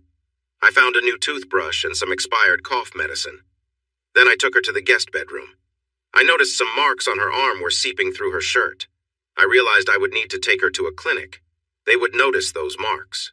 They would understand. There were many things to check. The injuries from before, the chance of infections, her lungs. But the marks were a serious matter. I would have to report myself. That could wait until tomorrow. First, she needed to be strong enough to care for herself. I rebandaged her while she sat on the bed and gave her a clean shirt. In bed with the sheet pulled up, Alice looked even more delicate, and despite her swollen face, she seemed more beautiful than anyone I had ever known. Yes, I knew it was a foolish thought. It wasn't just her body that was struggling, was it? It would be easy to pretend I was a knight rescuing a damsel. Fool! We both needed time to heal. She wasn't even really mine, though I felt responsible for her suffering. She took my hand as I stood. Henry, the reason I didn't say I loved you. I stood above her, holding her hand. It's because I don't have the right to say that, not now. I can't put that on you. I could see she was about to cry again. My Alice? No, I keep reminding myself she wasn't truly mine. I sat back on the edge of the bed. I wanted to wrap her in my arms and carry her away. That fantasy again. Instead, I just held her hand. Don't you think you've suffered enough? That's not it, Henry. Alice, I'm not clueless. You still have some savings. Just a few days ago, you could have accessed our accounts. You own half of the house. You're doing well. She lay there looking up at me, holding my hand and not saying a word. I'm not sure she really believed me at first. She shook her head, but then she squeezed her eyes shut and held my hand tightly. I could tell she finally understood. I think you feel like you belong here, I said. But I don't think that's true. I remembered the times I was harsh with her and heard her pleading. Earlier I believed it, but I was wrong and I'm sorry for hurting you. I leaned down and kissed her forehead. It felt soft against my lips. I knew I wouldn't do that again. It's okay if you don't feel love for me. We'll work this all out. I needed to leave quickly. I didn't want to show weakness in front of her. There was nothing else to do now. I just had to wait. Alice was with me, but I felt alone. I switched through TV channels, picked up some books and magazines, then tossed them aside. I tried surfing the web, poured myself a glass of scotch, and left it untouched. I paced back and forth, thinking about driving through the desert again. But if I did, Alice might need me at night. So I continued pacing, sipping the scotch briefly, then putting it down. I kicked at the books and switched channels again. I took a navel orange from the refrigerator. It was cold and refreshing. I remembered how something similar had reminded me of her before. Why had she stopped wanting me around? I shouldn't think about that. It's part of everything that's happened. I took a quick shower, brushed my teeth, changed into shorts and a t-shirt, and stepped out onto the porch to clear my head. This was where Alice had stood for so long, feeling lonely and sad. I knew she was scared to reach out, but in her mind, I was her last hope. The desert air was filled with a sweet scent of blooming flowers. We were far from the casinos, and the stars twinkled brightly. My thoughts raced. I should call my lawyer before heading to the clinic. That made sense. Or maybe I could call Mickey Edwards. He might help me get out quickly so I could gather some clothes for her, something she could wear when she went to find proper things. How long would she stay with me? After all, it was her house too. Everything felt complicated. It might be better if I found her a small apartment, and I should think about fixing her car. I'm sure she'd need some support. Wait, there was a shooting star. If only I believed in wishes, I'd hope for something good to come from all this. I inhaled the desert air, wanting to keep the memory of it with me. I'd miss it if I ended up in jail. Get a grip, Henry. Focus.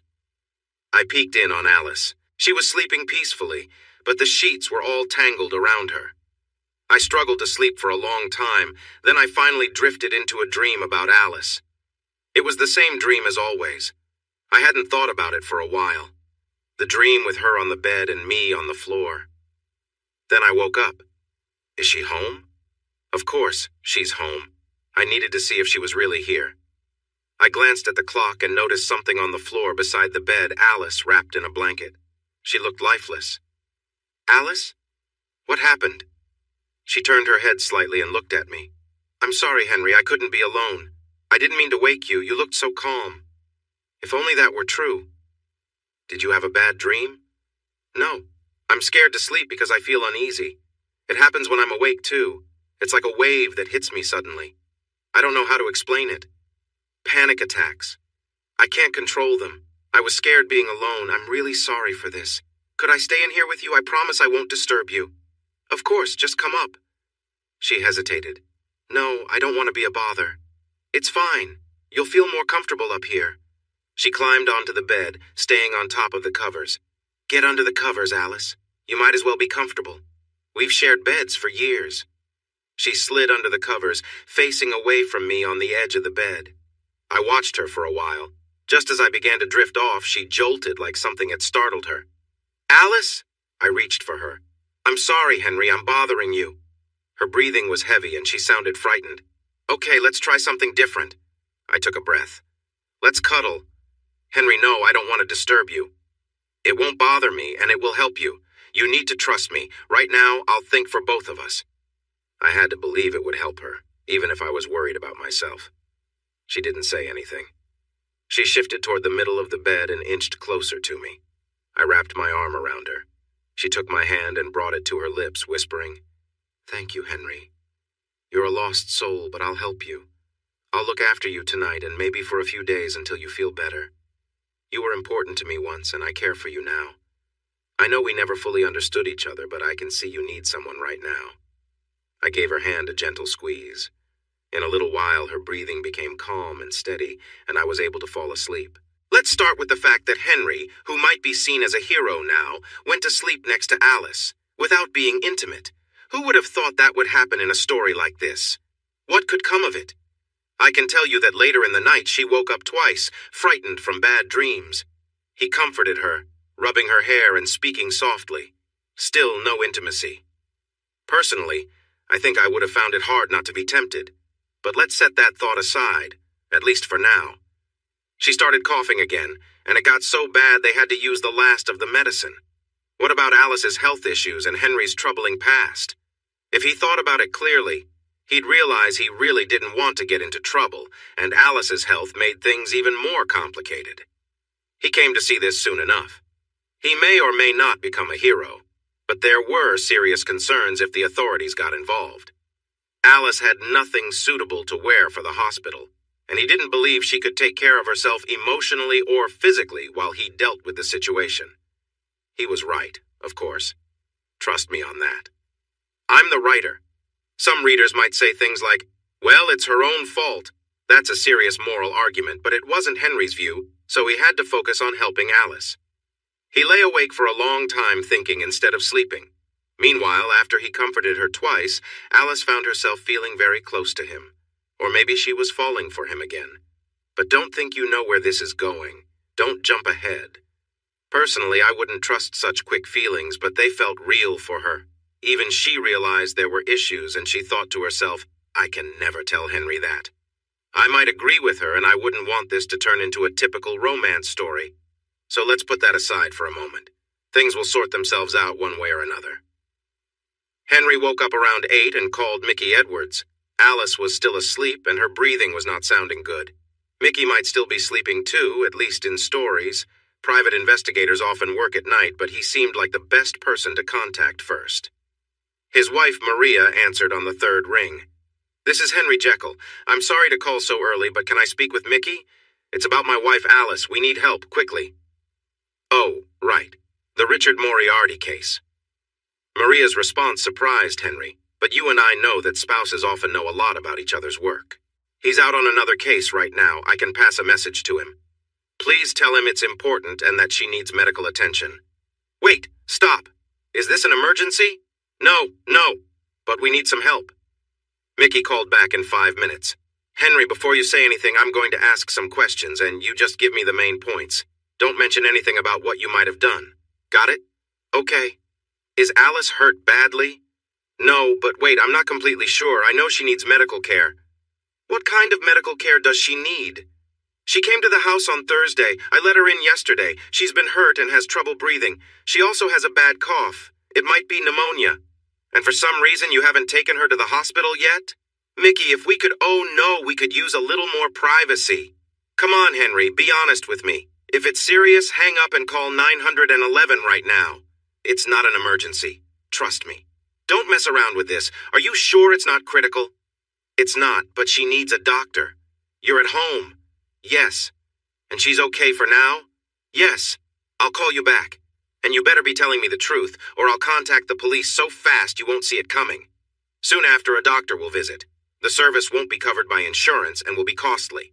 Henry. Okay. How much? Mickey. More than 1,000. Henry. 2, 5, 10, 15. Mickey. Not over 10. Henry. Okay. I'll need to get the money together. Mickey. It's covered. You'll get my bill, and I'll be over later to check on Alice. Alice? You need to wake up. A doctor is coming. He touched her arm. Alice? She looked at him and seemed confused about her surroundings. What? You said a doctor? Oh, my Henry, stop it. Focus, Alice. Control yourself. You need to think clearly. Henry gave Alice one of his long-sleeved shirts to wear instead of her shirt. She used to love wearing them at home. You'll look better. Now you need to eat something. I can't. You have to. Just a little. I brought you some toast and juice. I can't. You have to. Just take a few bites. And I need your clothing sizes. Blouses, pants, undergarments, shoes, and bras. I don't understand. Alice took a small bite of the toast. I'm getting you some basic clothes until we can do proper shopping. I don't understand. But she was waking up. Sherry, it's Henry. I'm sorry to call on a Saturday morning, but we need some help. Did I just hear you say we? Want to explain? It's about Alice and me. So she's at your place? Yes. You finally let her in? Yes, I did, but she's in bad shape and a doctor is coming over. What? Henry, did you do something to her? Please, Sherry, I'm not hurting her. A doctor is coming over and she needs some clothes. What do you mean she needs? I got rid of all her old clothes, and what she had on was torn. If you can, could you get her some basic clothes? Just simple, everyday things. I have her sizes. Henry, what did you do to her? Please, Sherry, you can see her when you get here. Can you help? Yes, but Paul is coming with me. She'd better be okay. Everyone believed Henry had hurt Alice, and it seemed that way. Alice did finish her breakfast and change clothes, but after using the bathroom, she lay back down. She felt like she couldn't breathe well. Henry wanted to stay close in case she needed anything, but he didn't know what to say to her. Alice didn't know what to say to him either. It was awkward. He offered her bacon and eggs with toast, but she said she couldn't eat more, so he brought her some juice and a banana to snack on. Then he waited for the doctor.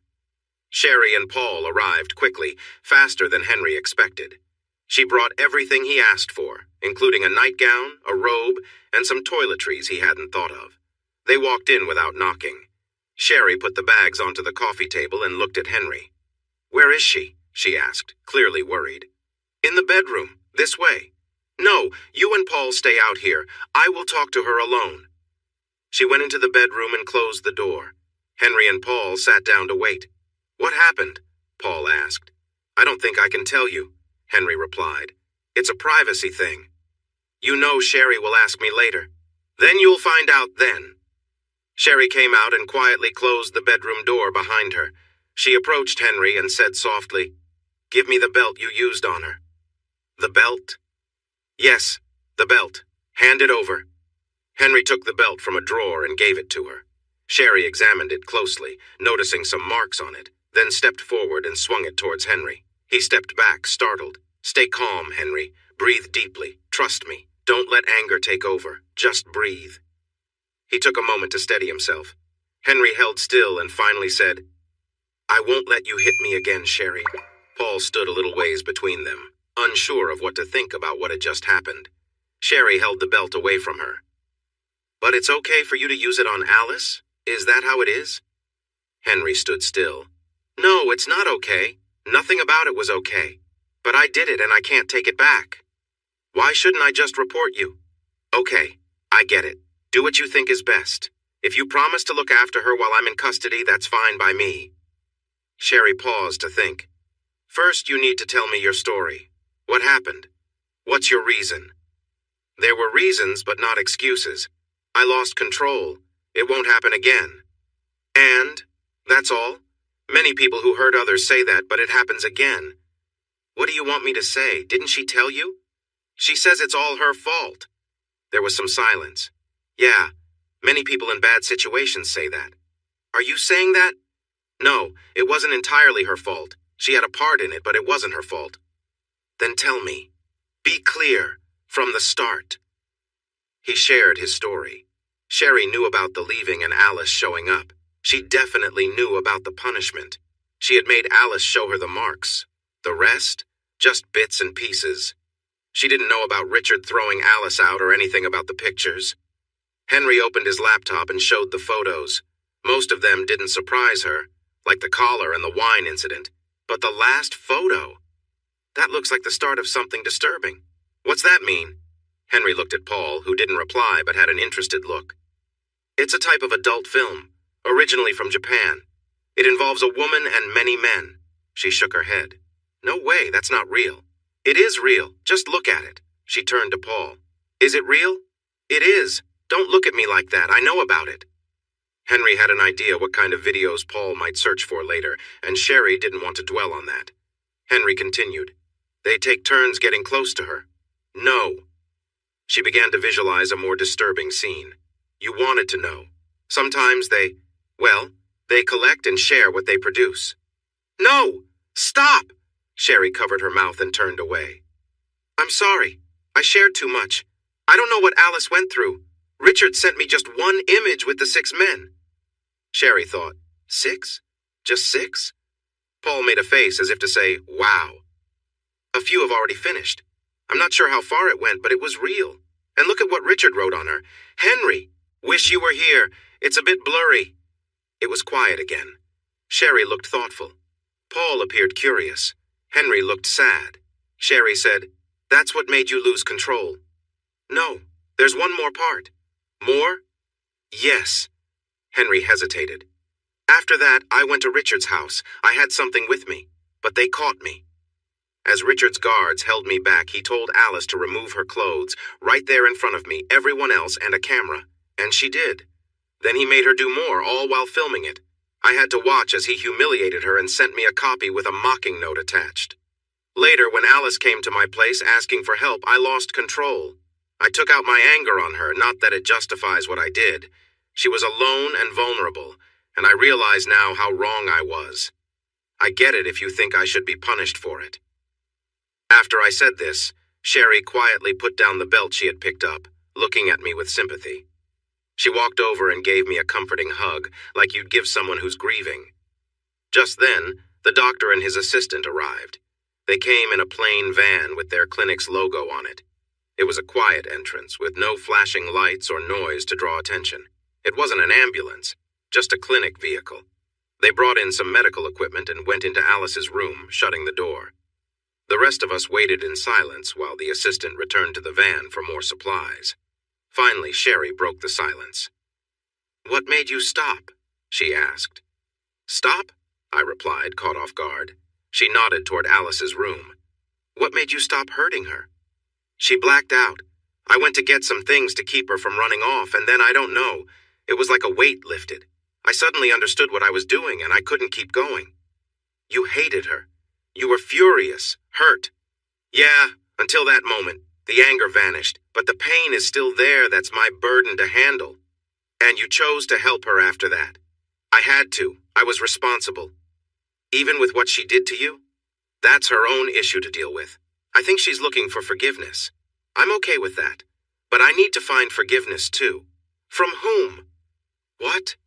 She smiled gently. Not from Alice. She thinks you're some kind of hero. Hearing that, Henry managed a faint smile. It was unexpected, a small relief, even if he couldn't quite believe it. They say people often stay close to the ones who hurt them, don't they? So who else needs to forgive you? The state of Nevada? Not them, no, but I still need it. Who from, you ask? God? No, that's easy enough. He looked up and muttered a quick, Sorry, Lord. He sighed. No, I need forgiveness from myself, and that's not easy. I remember how powerful I felt. It felt exhilarating. I can't believe I enjoyed it that much. And that's what I have to live with. It's not just what I did, it's that I loved it. That's what's worse. So yes, me, myself, and I. The nurse passed through the room again. When she left, Sherry spoke up. Henry, we're not going to turn you in, right, Paul? Paul nodded. But I don't think Alice should stay here, Sherry continued. Not so soon after everything that's happened. Then can she stay with you? Henry asked. She doesn't want to be alone. Last night she kept having terrible nightmares. I had to stay with her. Paul raised an eyebrow. You slept with her? No, it wasn't like that. I just stayed close to comfort her, that's all. I'm trying to help her, not take advantage of her. They still looked doubtful. You're sure you didn't do anything to make her feel like she owed you something? Sherry asked. I'm sure, Henry replied. I was there to help her through the night, that's all. And this morning, I started taking care of what needs to be done. They seemed to accept his answer. Then Sherry brought up something that had been on her mind. You care for her, don't you? The nurse came through again. No, not like that, Henry said quickly. Not after everything that's happened. I care about her, yes, and I feel responsible. I have to make amends as best I can. He gave a small laugh. That's my story, and I'm sticking to it. You can believe what you want. The nurse returned, holding a small bottle of pills. The room was quiet, each person lost in their own thoughts. Sherry thought, he cares for her, poor guy. Henry thought, I've really messed things up. Paul, meanwhile, thought, this whole situation is unbelievable. Is this heading toward romance territory? Two people with hidden feelings, each unsure of the other's heart. It would never work, not realistically, not with all they'd been through. But it almost feels like something out of a movie, a complicated story that might feature Tom Hanks and Meg Ryan in their prime. Hanks, the dependable type who tries to make things right, and Ryan, with her charm and intensity. Can you picture her acting in that scene? I could play Richard Moriarty. It might work if they could think of a good ending, maybe on the observation deck of the Empire State Building or something similar. They could even include a twist where Richard the host is taken out, played by someone else. I can see it now. Henry could push Richard over the railing. Since it's New York, no one might notice, or perhaps there's a subway strike and no one sees the confusion. That could work. Then Henry could capture Alice, and after some struggles, they could live happily ever after. But maybe not. I'm just taking a break here because I'm feeling a bit overwhelmed. Sure, I'm being sarcastic, but it wasn't funny for those involved, except maybe for Paul. Let's continue. Mickey came in looking very tired and worried. Where is she? In the bedroom with the doctor and his assistant. Do you know Sherry and Paul? They're familiar with the situation. This is Mickey Edwards, my investigator. He set up the medical team. Sherry is my office manager, and they might be helping take care of Alice for a few days. How is she? She seems to be a bit better. I think they're just about done. Which they were. The doctor and Mickey knew each other well. They exchanged a brief nod, and then the doctor said, There are 3 main concerns I want to go over. Who needs to leave the room? He looked at Mickey. Is everyone okay? We're all part of this together? It's all right, Bill, said Mickey. Everyone understands. The doctor started. She is a somewhat undernourished woman in her 30s, dehydrated, sunburned, and not feeling well. She has faced some rough experiences lately. Let's start with the more serious issue, he continued. Physically, it's not as bad as it could be. It happened a few days ago. There are some bruises that are healing, and there's a tear that is also on the mend. We found no obvious infections. We took some samples and are running tests, but I don't expect any bad news. I'm giving her these to prevent any problems. He held up a pill bottle. I'm also giving her medicine for anxiety. He glanced around. Where are they? The nurse held up another bottle. About her breathing. It appears she has bronchitis, probably viral, likely worsened by the dusty air we've had lately. It's fairly serious, so we've put her on a cool mist inhaler, and Ruth has been helping her learn how to use it. That should help. We've also given her some cough medicine to use as needed. Ruth held up another bottle. We took a sputum sample just to be safe, but it should improve soon. Then we have to address her bruises and wounds. Wounds? Asked Sherry. Yes, cuts. Here's the important part. He turned and looked at Henry, his gaze serious. These injuries are much more recent than the others. When did she first arrive? The nurse was also looking intensely at him. There was a brief pause. I let her in yesterday afternoon. Yesterday? All your troubles seemed so far away. Where did that come from? He glanced over at Mickey. Mickey, the wounds look like they are about a day old. Henry replied. Okay, I see what you're saying. Do you have anything to add? No, I don't. Mickey stayed quiet. You said you let her in. What does that mean? We're not living together. You're separated? I've started the divorce process. But she came here anyway, and you let her in. Yes. Why did you do that? I don't know. She said she had nowhere else to go. So, you let her in. She said she had nowhere else to go. She's still my wife. Where does she live? I don't know. How did she get here? I thought she walked. I don't know. She said her car broke down somewhere. Your house is quite far out. How did she make it here after getting those injuries without a car, without proper clothing? I can't answer that. She has clothes on. Mickey asked, What kind of injuries does she have? Marks from slapping and being hit with a belt, on her face and body, on bare skin. Mickey stayed calm as he thought about this. How serious are they? Sherry, who had been standing, moved over to the coffee table and sat down. None are infected. I used medical glue on a few. What's that? Asked Sherry. It's a special glue for wounds. They should heal fine. Sherry and Mickey nodded. What? Mickey asked. Has she said about what happened? The doctor continued to glance at Henry. Not much, except that she believes Mr. Jekyll will protect her. I will, Henry said. Mickey interrupted. Can I see her with you and Ruth and ask her a few questions? Sure. As they left the room, Mickey leaned close to Sherry and whispered, The belt is showing. A couple of minutes later, Mickey opened the door. Sherry? Could you come in here for a moment? Soon the four of them came out together. This is our plan, Mickey said. Alice will stay with Sherry and Paul for the next few days. Okay, Henry replied. Paul stayed quiet, but it was clear he was thinking. I think she might need to see a counselor. She's been through a lot. Night terrors and such. Yes, PTSD. Ruth? The doctor seemed surprised that Henry brought it up. I'll take care of it. I also want to see her again on Monday morning at... Ruth finished. I've checked. We have an appointment at 7:30. 7:30 Monday morning. We'll have the test results and Ruth will set up a meeting with a therapist. Mickey added, Given her experiences, I think we need someone very understanding. Mickey, Ruth exclaimed. You know us better than that. She turned to Henry. Make sure to bring her insurance information. I think her purse and all her details were taken. Well, the doctor replied, that will keep you busy while you're here alone. He wouldn't speak to Henry except through clenched teeth. After the minivan left, Mickey turned to Henry. Wow! How many times did you hit her? Look, if you think you need to call the police, I understand. But, Sherry said quickly, you should get the whole story first. I don't want to lose my trust with Bill, but I want to know more. Henry, you should show him the photos and video. Photos! Video! Sherry's eyes grew wide. He doesn't even know about those? And he's your investigator? There are recordings, too. You've heard them. I don't want to see them again, Sherry muttered. But I think I should. Paul looked pleased. Things got worse after Henry showed everything. Oh, sorry. I know many of my readers are guys. They want to know how this viewing went with Paul and Sherry. Well, there are some things I'll keep to myself for later, but yes, they were affected.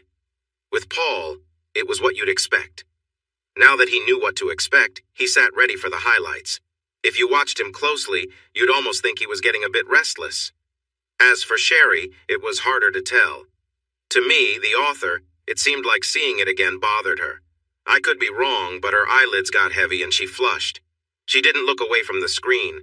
She even licked her lips once. And she raised a hand, not to her mouth, but just above her chest, keeping it there until it was over. She stared at the screen for a moment after it all ended.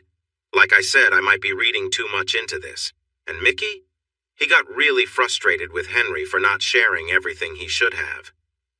Then it got worse because Alice didn't want to go with Sherry and Paul. Can I stay here with Henry? Look, we promised the doctor. He won't know. Henry turned to Sherry. What do you think? Well, she said sharply, If you don't mind having her around, calm down, Sherry. It's like she was starting to like him. But I'm bringing you guys dinner tonight, and I'll come by tomorrow and take her to her appointment. Why not just be her caretaker, Sherry? You know Henry can handle everything. Just remember, Paul said, no funny business. He flashed a big grin. Henry muttered, right, but inside he felt an intense frustration. Where's the belt? Mickey asked. It's under the couch cushion. I'll take care of it, Mickey replied. Sherry glanced toward Alice. Could have used it for some good before throwing it away, she muttered. Sherry clearly held some resentment toward Alice, yet she still spent a lot of time helping out, perhaps with mixed motivations. After all, plenty of people face complicated relationships and unspoken feelings, as Sherry and Paul did. On their way out, Paul revealed his real priorities. Those pictures were intense, and the video, he blurted before they even reached the car. Paul, stop it. Is that all you can think about? Can't you see Henry's hurting? Yeah, but I'd be lying if I said I didn't wonder about what happened. Paul, and I bet you feel the same, don't you? You wouldn't mind seeing her get what's coming to her. Sherry was silent for a moment. Maybe I wouldn't, she admitted. But it's because of what she put Henry through. Henry's too soft, Paul replied. They walked in silence, tension between them. Paul eventually put his hand on Sherry's shoulder, trying to lighten the mood, but it was clear there were deeper issues at play. Back at home, Paul moved closer to Sherry, trying to reconnect, but Sherry brushed him off, feeling unsettled by their earlier conversation. The sap. Why am I even talking about this? Is Sherry really that different from Alice? Sherry doesn't agree with what Alice did, but I think she might have been a little intrigued by the pictures. She's stuck with a difficult husband, but they seem to have a good relationship, and that can make a big difference. As far as we know, she hasn't done anything that could be considered cheating. But then again, Alice hadn't either, at least not before. Is Alice really so different? Or was she just unlucky to be picked by someone like Richard? How can you tell? When everyone left, Henry settled into a big chair, looking away from the bedrooms and staring blankly. It's hard to say how long he sat there until he felt a hand gently touch his shoulder. In her other hand, she held a mist machine. Henry, you look really tired. Come lay down. I need to make us some lunch. I'll stay with you. As they began to move, her knees suddenly buckled. He had to guide her to the kitchen once more, and by the time they arrived, her forehead was sweating and her breathing was heavy. She used the breathing device while he watched with concern. Let me help you back to bed. I'll bring you lunch. Can I stay out here with you? Please? Her eyes begged him. Of course she could. He was a softie, after all, or maybe a kind person. He prepared a can of soup for them. Can I ask you something, Henry? Sure. Why are you being so nice to me? He froze. I know you don't like me, but you've been really nice. How can you do that? The conversation began. Henry wasn't ready to talk, but she had opened the door, and it seemed only fair to respond. I don't dislike you, I promise. I care about you. You said you had nowhere else to go. And after how I treated you, I owe you. That's really what it comes down to. Her eyes filled with tears, and she wiped them away. She wasn't trying to manipulate him, she just felt weak. After what I did to you? Alice, that's something I need to move on from. It's in the past. Please don't bring it up again. I just want to focus on getting you healthy. She took a few sips of soup and then set her spoon down. I want to explain how everything happened. I'm worried you might want to get rid of me, but I want to be honest with you. You don't have to. I know I messed up our marriage, so I owe you this. I don't want you to think it was your fault. And here's Alice's story of her mistakes. It's not exactly the same as what she told Henry before, but it fills in the details. Henry understood her well enough and sometimes asked for clarification. To start, I have a big secret. She took a deep breath. All my life, I've been fascinated by the idea of being controlled. I thought about being made to do things against my will. It was a feeling I had for a long time, even before I fully understood romance. I remember when I was 8, my older brother and a friend took me down to the basement to play a game. They wanted me to take off my clothes and lie down on a blanket. They touched me in ways I didn't fully understand. I felt something in my chest that wasn't exactly what I would later know as attraction, but it was intense. Just when things were getting strange, our mother walked in. She comforted me. while my father scolded my brother and called the other boy's parents. She didn't believe for a second that I wasn't forced into it. I never told Henry about this, but I would if he asked about my past. I often wondered if my brother remembered that day. When it comes to my experiences with romance, I have mostly just read. I'd look at stories and pictures. I never really acted on any of it except for being alone. I never guessed. No one ever knew. I read a lot, stories like The Story of O, things like that, like 50 Shades of...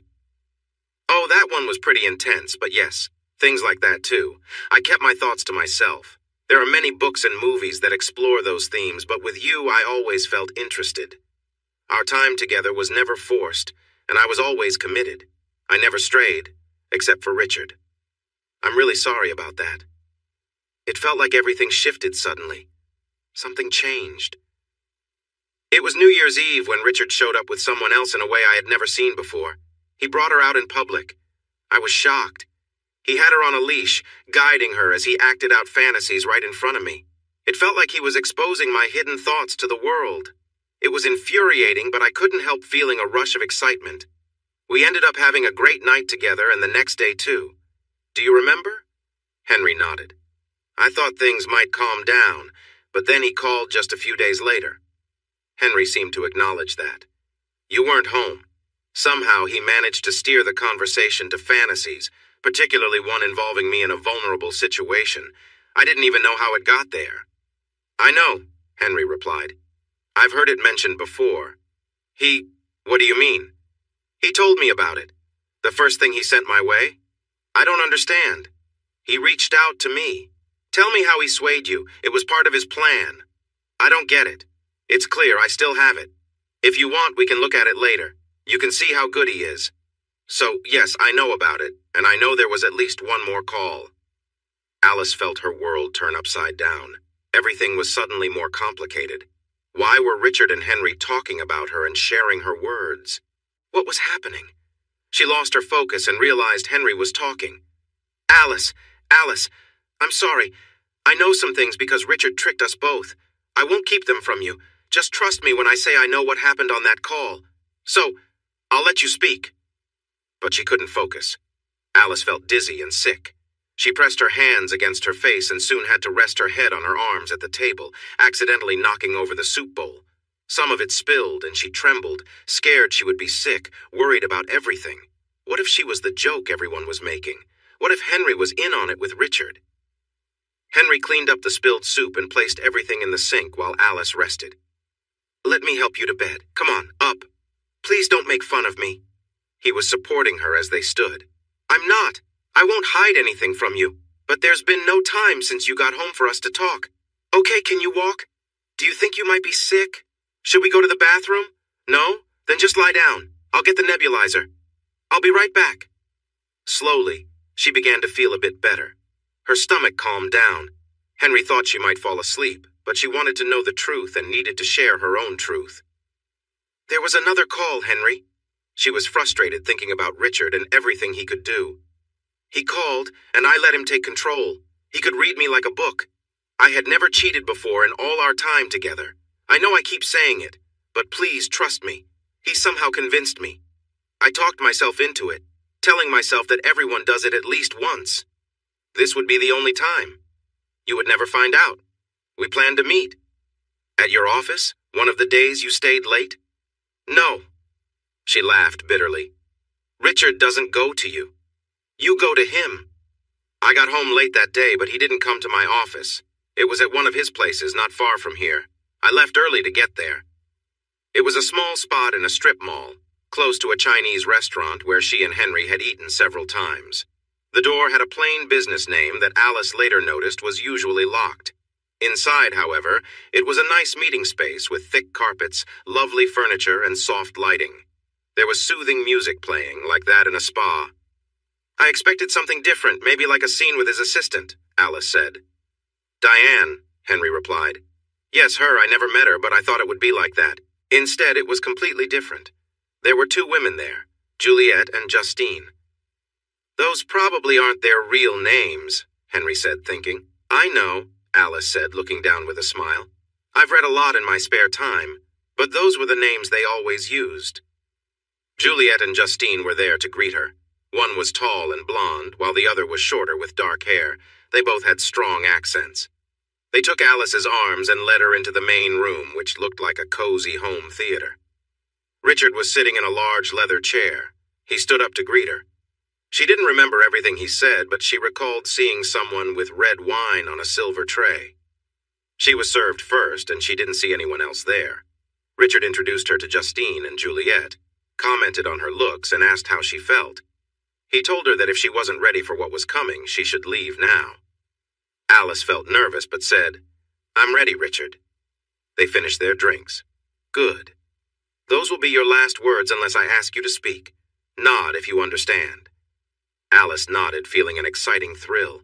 She was starting to feel different, not just nervous or excited, but lighter, almost floating.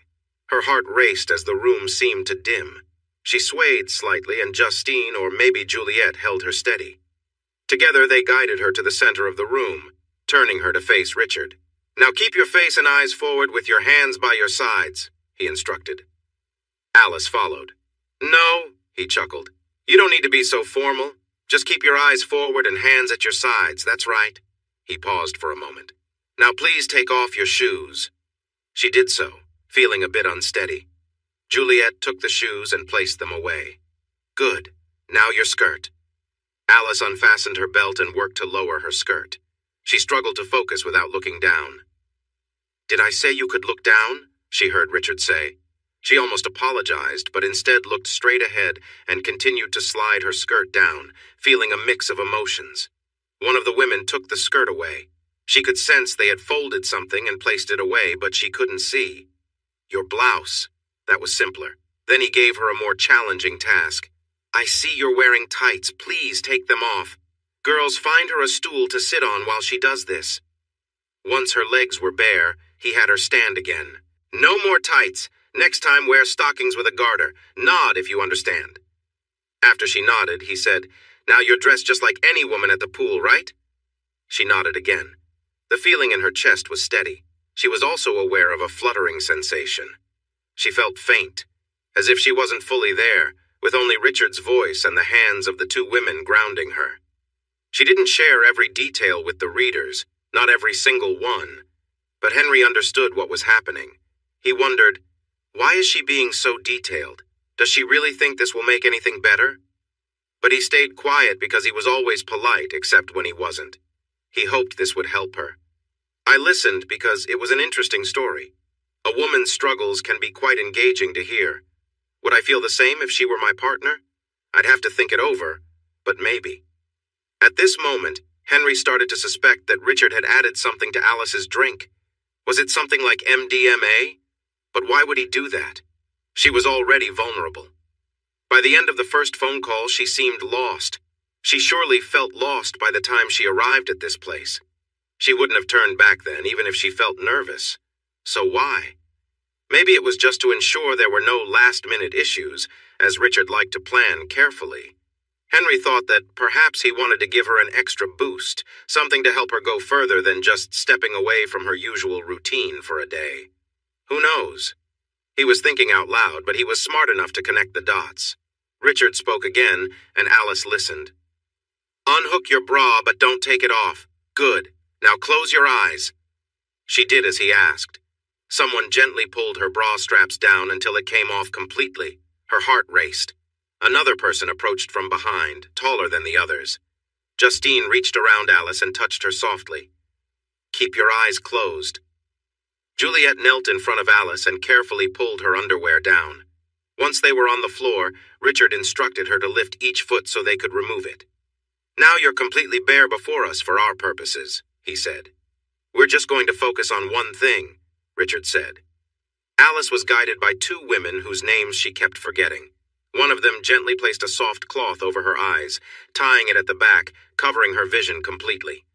Left alone for a moment, Alice swayed slightly, feeling unsteady in the darkness. When the women returned, they each took one of her hands, carefully crossed her wrists behind her back, and tied them with a soft material. "You can open your eyes now if you'd like," Richard said with a chuckle. "Let's begin with something warm and gentle." Alice sat on the edge of her bed, remembering that night. Her head lowered as she stared into her palms, lost in thought about what had happened. She recalled how out of place she felt as everything happening was new to her. The interactions were strange, the closeness unexpected, but the memory had a surreal quality, like a dream. If Alice had shared these details with Henry, he would likely have been convinced that something had altered her sense of reality. As Alice continued recounting to herself, the time seemed to blur, and the world around her felt distant. Alice recalled her unsettling experience, speaking in a quiet voice as she shared it with Henry. She remembered feeling disoriented, held by two women she barely knew, who then led her through unfamiliar, uncomfortable situations that felt designed to test her. When they were done, they helped her sit and catch her breath, her hands still bound until they finally untied her and began dressing her again, leaving her feeling vulnerable and disoriented. Before she left, Richard gave her strict instructions about how he expected her to dress and present herself, details that left her feeling more uneasy. He emphasized that she needed to change aspects of herself to prove she could meet his expectations. This included buying certain clothes and following specific rules. Alice felt her confidence waver as she agreed, not entirely understanding the full weight of what she was agreeing to. Richard's final words stuck with her as he warned her not to lie to him. He implied that she could choose either to meet his expectations or regret missing out on something important. He then left without further explanation, leaving Alice to process what had happened. Justine and Juliet led her to the door, returned her belongings, and watched her leave, offering no comfort. Finishing her story, Alice looked down, as if still lost in the memory. Henry, absorbing what she had said, asked, "Did you see Justine and Juliet often after that?" "They were around a lot," Alice replied. "Richard wasn't always there, so they looked after me. They had instructions." Henry hesitated. "So you just went along with it?" Alice paused, searching for the right words. "Yes. They had a way of making it seem like I should. I never thought of myself as someone who would be okay with that, but somehow I don't know. It was confusing." Henry nodded, trying to understand, but he struggled to find the right response. He simply listened, sensing that the story still weighed heavily on Alice. How did Alice get home that evening? Not well.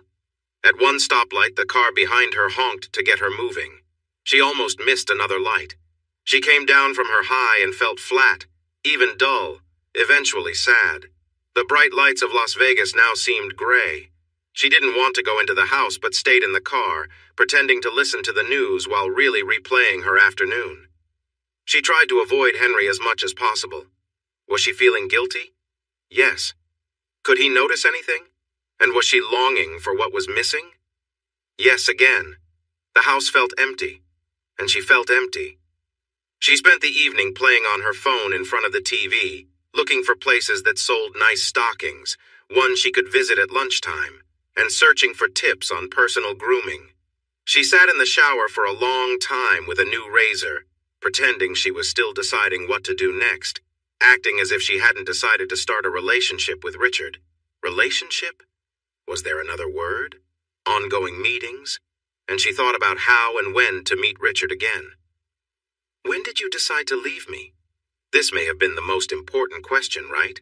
She might remember the day, maybe even the approximate hour. But was there a turning point? Yes, and we will get to that. But have you ever wondered how someone becomes taken away? Is it sudden? Not really. It's not like losing yourself for one night or having a brief fling. Some people have kept secrets their entire lives. But leaving someone can't be hidden, and it isn't a short-term choice. There are reasons anyone could list or might have faced: hostility, lack of interest, and so on. Maybe they are facing hard times. Maybe it's about money. If you follow the woman's story, you sometimes find what might be called a pattern. Sometimes it's a long one, but often it leads to a simple, though difficult, separation. But Henry and Alice? They seemed to care for each other well enough. Their time together was okay. Not great, but not terrible either.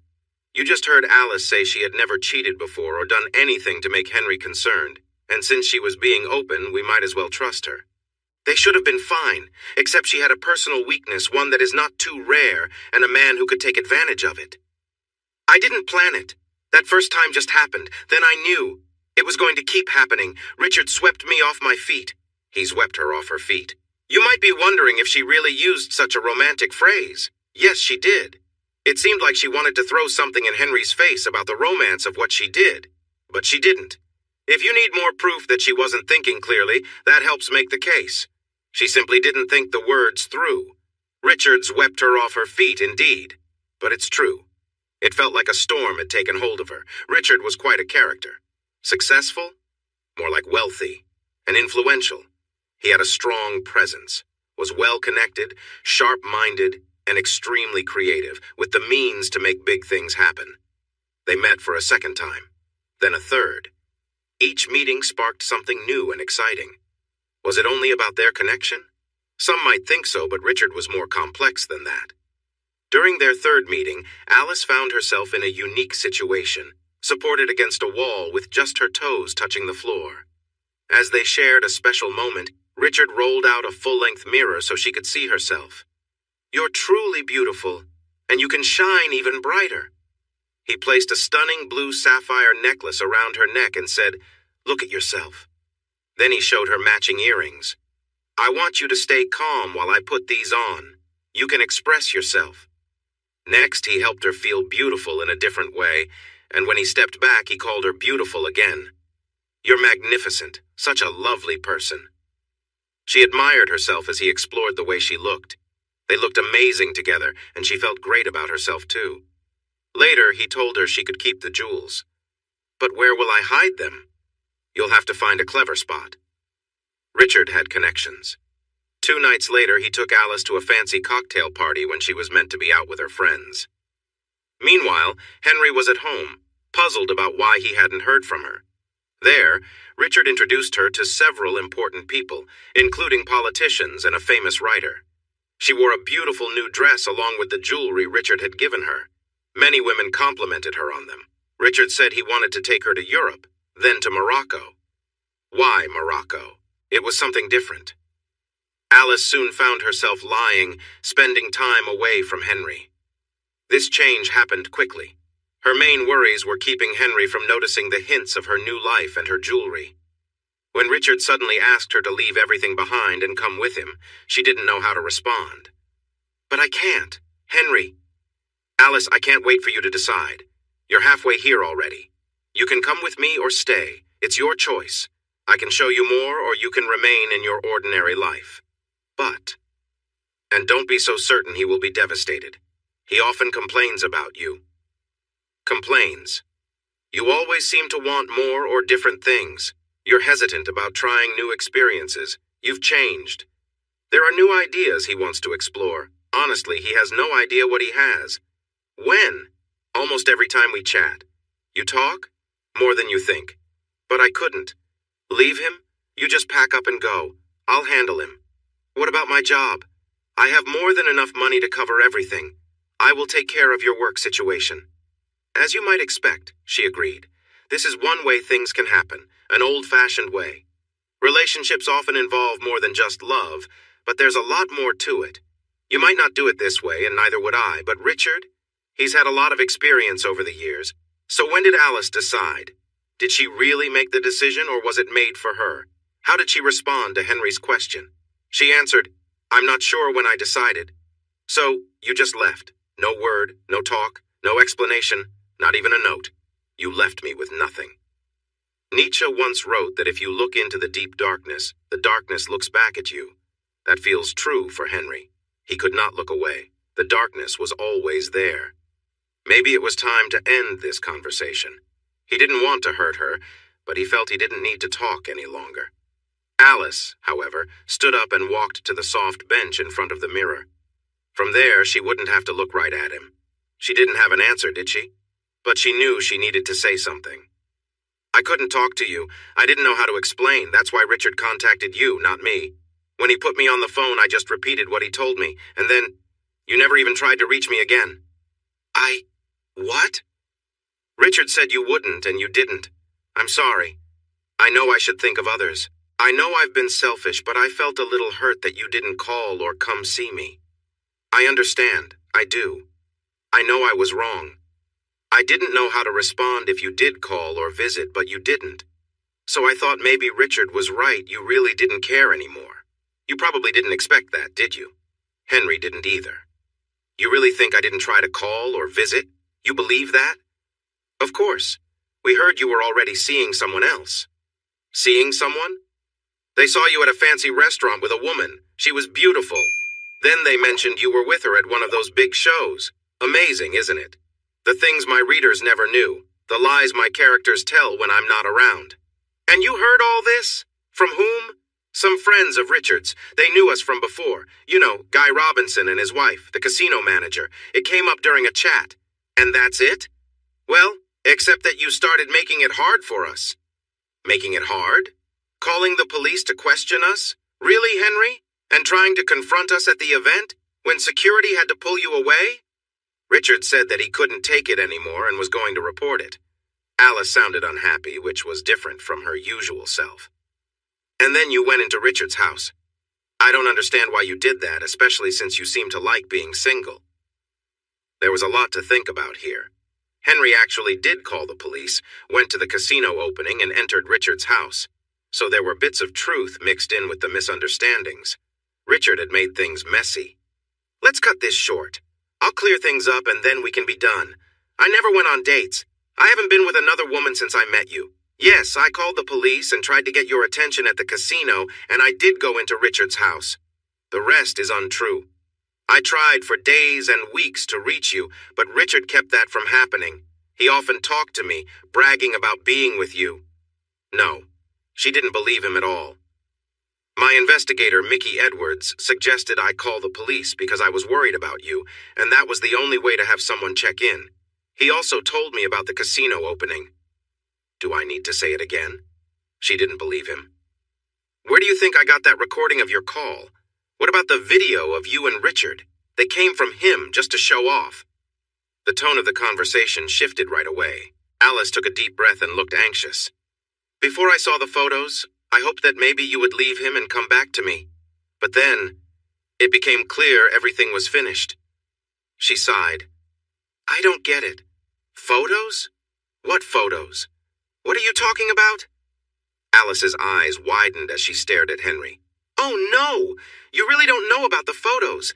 They are from Richard's resort. They showed me way too much. They were just more of his bragging. That's when I decided to go into his house. What were the photos of? Henry went through the details while she closed her eyes and shook her head, whispering, No, no, no. He went to the living room to grab the laptop and show her the pictures. Alice sat quietly during the slideshow. She looked down, only raising her eyes occasionally, squeezing them shut again. You can guess what thoughts ran through her mind.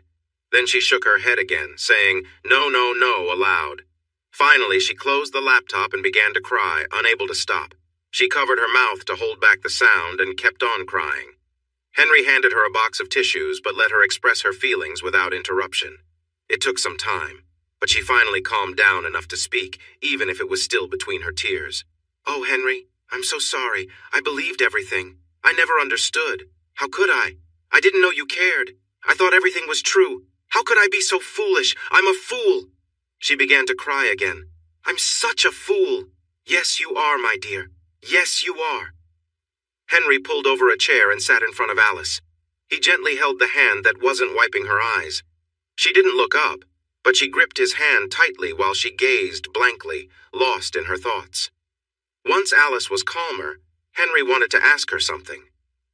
Why did you come here, believing what you did? After I had that gun, weren't you scared I would hurt you? Alice looked up, confused. What gun? She sniffed. The one I had at Richard's. A gun? Yes, a pistol, a Glock. I never saw any gun. It was right there, pointed at you. She shook her head again. A gun? All I remember is you and the bodyguards in the doorway. Then they tackled you. She stared at him for a moment, then took a deep breath. Were you really going to hurt us?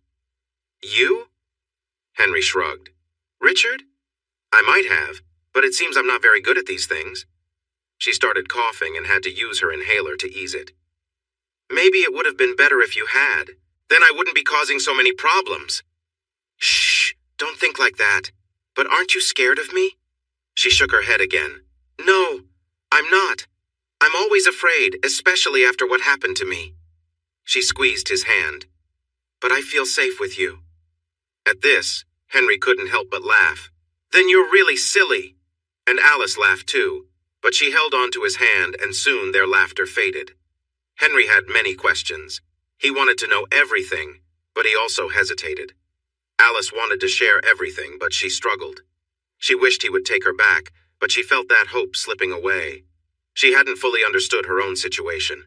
Henry had his own mixed feelings. He wanted to be close to her, but also wanted distance. They were both in a difficult place. It seemed knowing the truth was what mattered most to him. Why did you do that in front of me? Why did you choose to? Alice stood up again. She moved to the bed, stood up, paced a bit, then returned to where she started. She sighed deeply. She tried to take his hand again, but he pulled back. I didn't want to do that. I hated it. Well, I did terrible things to you on purpose, but I'm really sorry about it. She was silent. Then she spoke quietly. I understand. I know how awful it was. I want to be honest and explain, not to excuse myself. Her eyes started to fill with tears. You're not going to cry again, are you? No. She dried her eyes with her hands. I'll tell you. Just don't go on about how good-hearted you were. It was hard to believe how supportive he had felt just moments ago. I thought I had to. Before you say anything, I had failed a test and I couldn't afford to fail again, so I did it. Yeah, a test. To stay as Richard's girl. One of many. Yes, I knew that. It was his world, but I was his top girl. That's what he called me. Top girl. His partner. So go on, top girl. I had to face challenges to stay there, do different things. Not all were personal. There was how I ate, how I dressed, how I looked. And the personal things weren't every day. But I couldn't do less than the other girls. Some parts were exciting, but sometimes I had to push myself to get through them. You moved up quickly enough. You say before Richard, your personal life was pretty simple? Ours certainly was. Yes, he once called me his ice cream queen. She smiled at the memory. He liked that I was new to everything. Henry didn't smile. So what was something hard to get through? Give an example. Do I really have to say? Yes, you do. You want to be open and honest? Okay. She sighed. One thing was the golden drink. You drank something awful? Yes, I did. Wow, but you didn't like it? No, but after I was proud I could do it at all, and to keep it down. Okay, that's interesting. What else? Did he hurt you? I saw marks on your belly in a photo? No, that was just a game with a leather lace. It stung and left little marks, and I had to count them. You enjoyed that? I have to tell you, yes, it was exciting. I knew I might get hurt for real someday, and that scared me. But I wanted it to happen. I can't explain it, but it's true. That time, it wasn't real. I once saw him play with another girl. It looked painful, and she seemed to struggle. I knew he would do something to me too, but it never happened except with you. They both paused for a moment, then, did you enjoy it when I hurt you? No. You know it hurt so much, and it scared me. And yet you feel safe with me. He waved his hand in the air. Forget it. But tell me this. Does it make you feel something to remember it? No, I don't know. Maybe a little. Should the conversation continue? Where could they take it? I wanted to learn what test Alice had failed and why, but her last answer made it hard to continue asking questions. I understood why he asked. Her reply? It seemed like she said it without thinking, just as I stepped away from the keyboard for a moment. Sometimes characters do that, and stories take turns I didn't plan. Other writers can relate, so maybe there's more to these characters than we think. In this moment, no one spoke for what felt like a long time. They both looked away. Finally, Henry broke the silence. But you have bad dreams about it, he said. They're not usually about the hitting. Mostly it's about the other thing. I've had many daydreams about it, even more than one at a time. But the real memories don't leave me alone. I can't escape from them in my dreams. I had one where you were chasing me to hurt me. It felt like you, but also not. And I couldn't escape you. But in real life, it's different. Because you're right there when I wake up. And I'm not fully sorry it happened, and... No, I can't. Tell me, he urged gently. Don't make me, she replied. Just say it. Please, no. Tell me what you wanted to say. Okay. It troubles me that it was you. I don't want it to happen again. Ever. Please believe me. But if it's you, it feels different. I know it doesn't make sense. I'm sorry. Please let me stop. Okay. Take your time. I won't press you. And he didn't. But remember this. Maybe it's easier for you to think about me being that way again because I won't. I can't guarantee your safety with me, but you are safe from me. The others? Not so much. As I said, Henry is a pretty smart guy, but come on. Ask her about the test she failed. But oh well, it was too late. Sherry showed up with dinner. Sherry hardly talked to Alice except to urge her to eat, and she was good at that. With Henry, she was a different person, talkative and cheerful. They chatted about work, planning for how the assistant manager would take care of things that Monday. They avoided discussing the breakup, the bad experiences, or anything heavy. Would you? This limited their conversation quite a bit. And frankly, as you've likely guessed, she didn't want to talk to Sherry her words, not mine.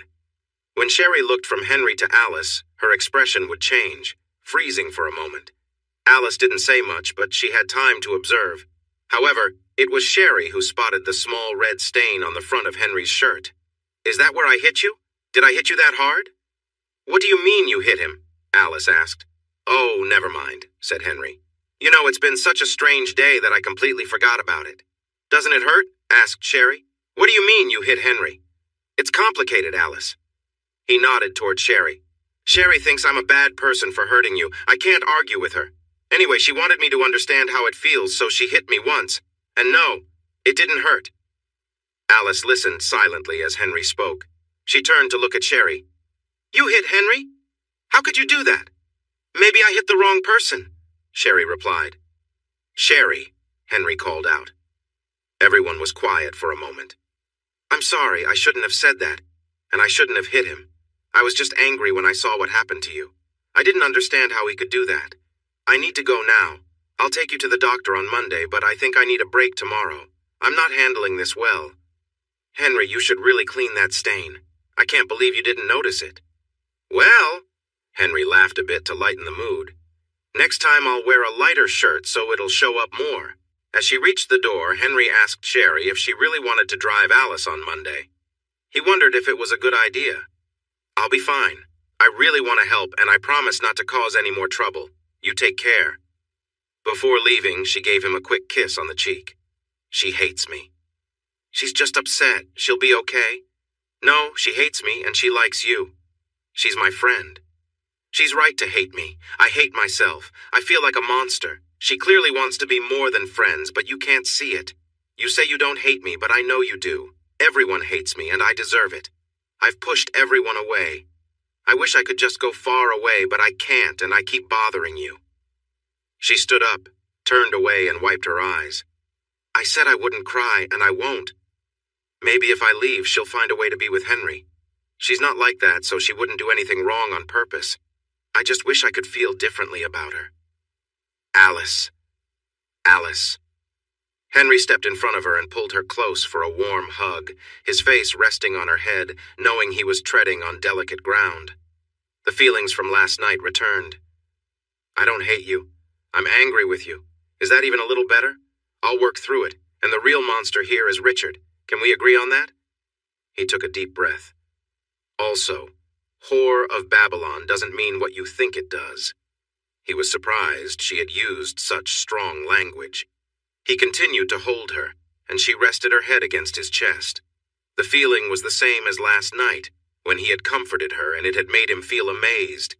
He knew he would soon lose that feeling. Oh, she lifted her head. I don't want to make your wound worse. It's okay. I'm fine. Can we take a look at it? I'm really okay. We just want to be sure it isn't getting worse. So they went to the bathroom to get the things he had used on Alice the day before. The edges of the wound were red, so he let her examine it. Of course, she had her own reasons for wanting to see. He noticed, but tried to push it aside. He liked her touch on his chest, until he thought about her with others. That thought took away his good feelings. Alice cleaned the wound, which hurt a bit, and put on some ointment and a bandage. She held him a bit longer than needed, trying to be subtle. Once she was done, he thanked her and went to get ready for bed while she prepared to shower. The doctor had said Alice could shower, so she got undressed. But then something troubled her. She realized that this was where she had first prepared herself for Richard. The memory hit her hard, and she felt frozen, staring at the shower. Panic began to rise. She wrapped her arms around herself, trying to calm down, then looked at the shower again and started to do what she promised she wouldn't. She began to cry softly so Henry wouldn't hear. She cried for what felt like a long time until Henry knocked on the door. "Alice, are you okay?" "I'll be done soon." Then she quickly got in, washed her body and cleaned her hair, being careful with her face to hide her red eyes, then stepped out. She noticed stubble. She hadn't seen that since Richard had been around. She grabbed a new razor and shaved. Then she stood in front of the mirror wanting to look nice for Henry. But all she saw were cuts and bruises. The bruises on her face looked especially bad, and seeing them made her feel crushed inside. Henry still had questions. Once Alice came out, he had to ask about something that had been bothering him since Sherry had arrived. Why had she felt the need to do that in front of him? What had gone wrong that made her think that was necessary? The question loomed over him. They went to the living room, where she sat on the couch and he took a seat nearby. He asked her directly, and knowing that she had lost him, she found it easier to talk. "It was hard to handle what happened. I couldn't get past it. In the video, you looked okay. What changed? What you saw was just the first group." "The first group?" "They were mostly volunteers from the guests, and they came in groups of 6 at a time. Richard had organized events where participants would get discounts for taking part, and volunteers were usually eager to join. Those who volunteered for the more elaborate shows received a free week, along with prizes and a bonus. Twice a week, there were special events that were popular with the male guests, where some women could observe the first show and decide if they wanted to join in the next one." "How did they fit so many people in that small cabin?" "It wasn't a cabin," Alice explained. "The photo made it look small, but it was actually a stage set below ground level with bleacher seating on all sides. There were screens above so everyone could see clearly, like at big events. A second, larger stage nearby was set up for guests who wanted to watch different kinds of performances."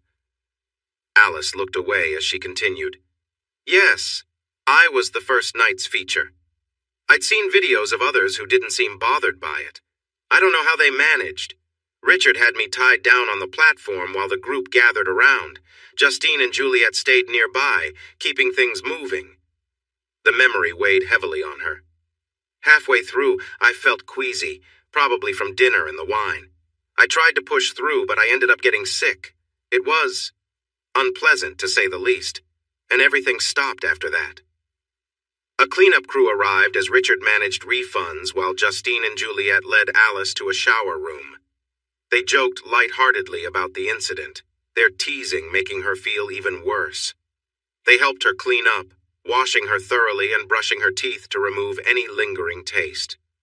Once they finished, they dried her hair and replaced the restraints on her wrists with soft cuffs. They then placed a collar around her neck, guiding her down a long stairwell with dim lighting that led to a small, secluded room with a bench inside. Alice's voice trailed off, the weight of her story hanging in the air as Henry listened silently.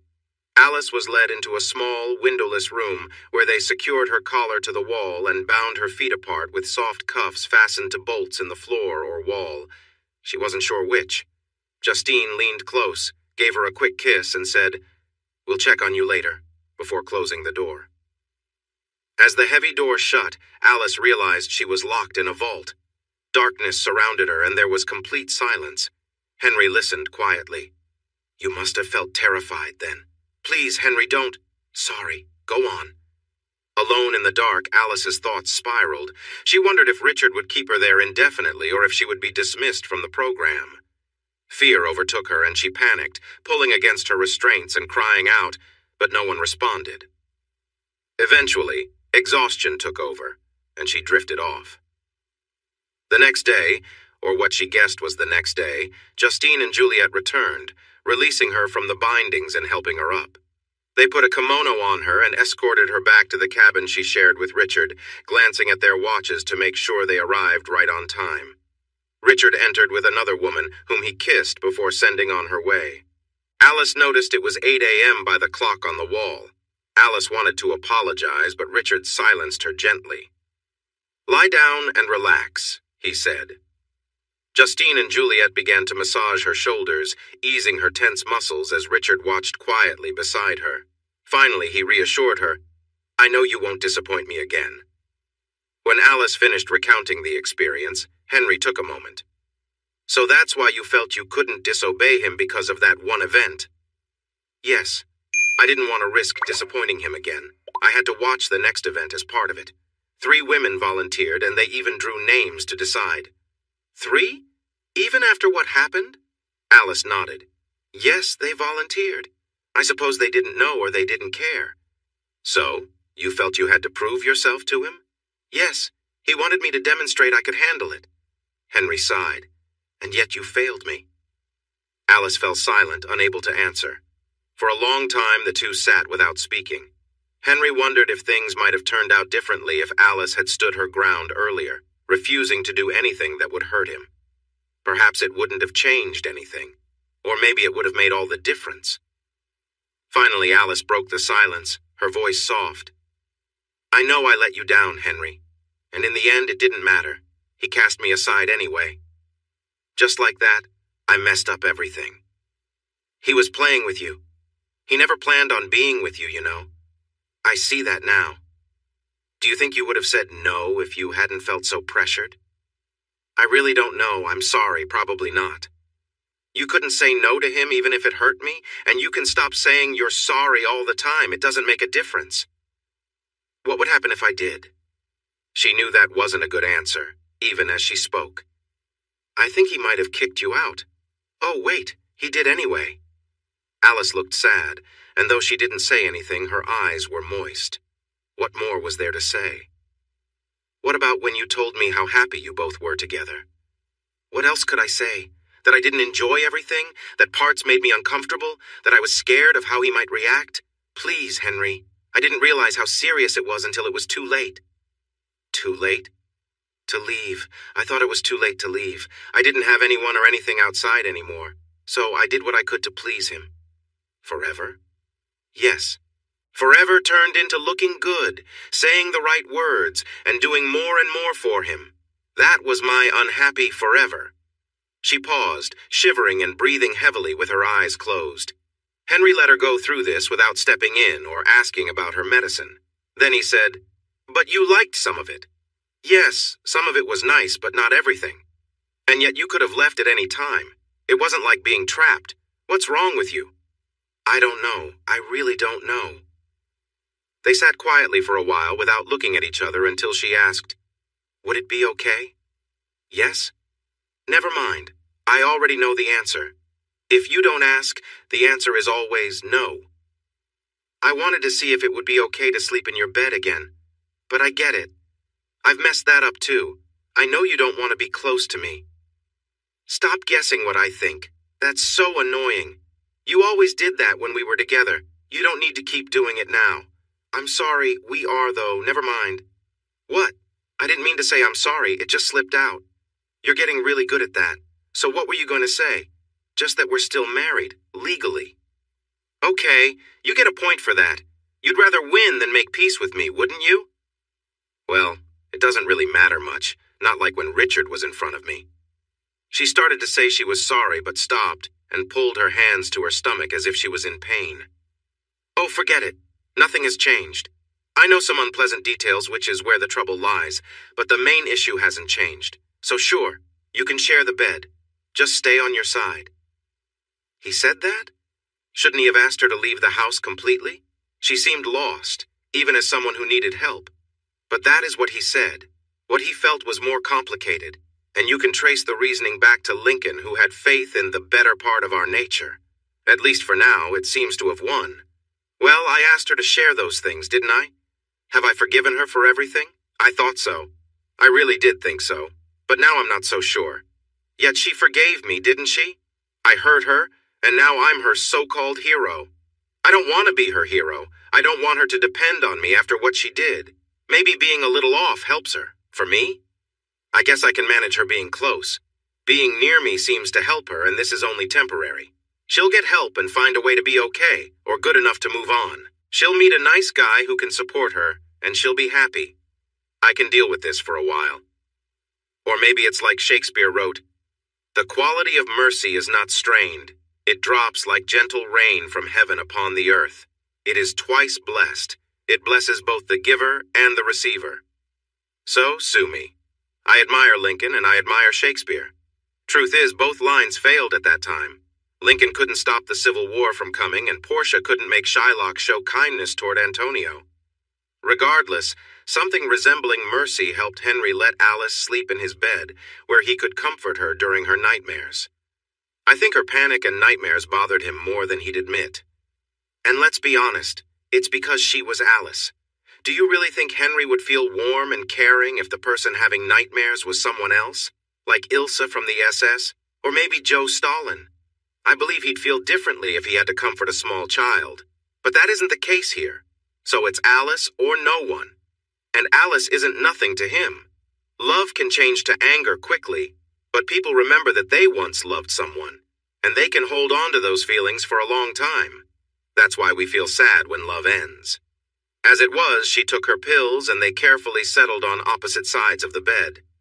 Before falling asleep, Alice had a question. She turned to Henry and asked, "Are you still planning to confront Richard?" It's a nice thought, isn't it? But I believe his safety is better now, especially when it comes to me. Still, whether it works out or not, I would be the main suspect, and I refuse to go to jail for someone like him. Oh.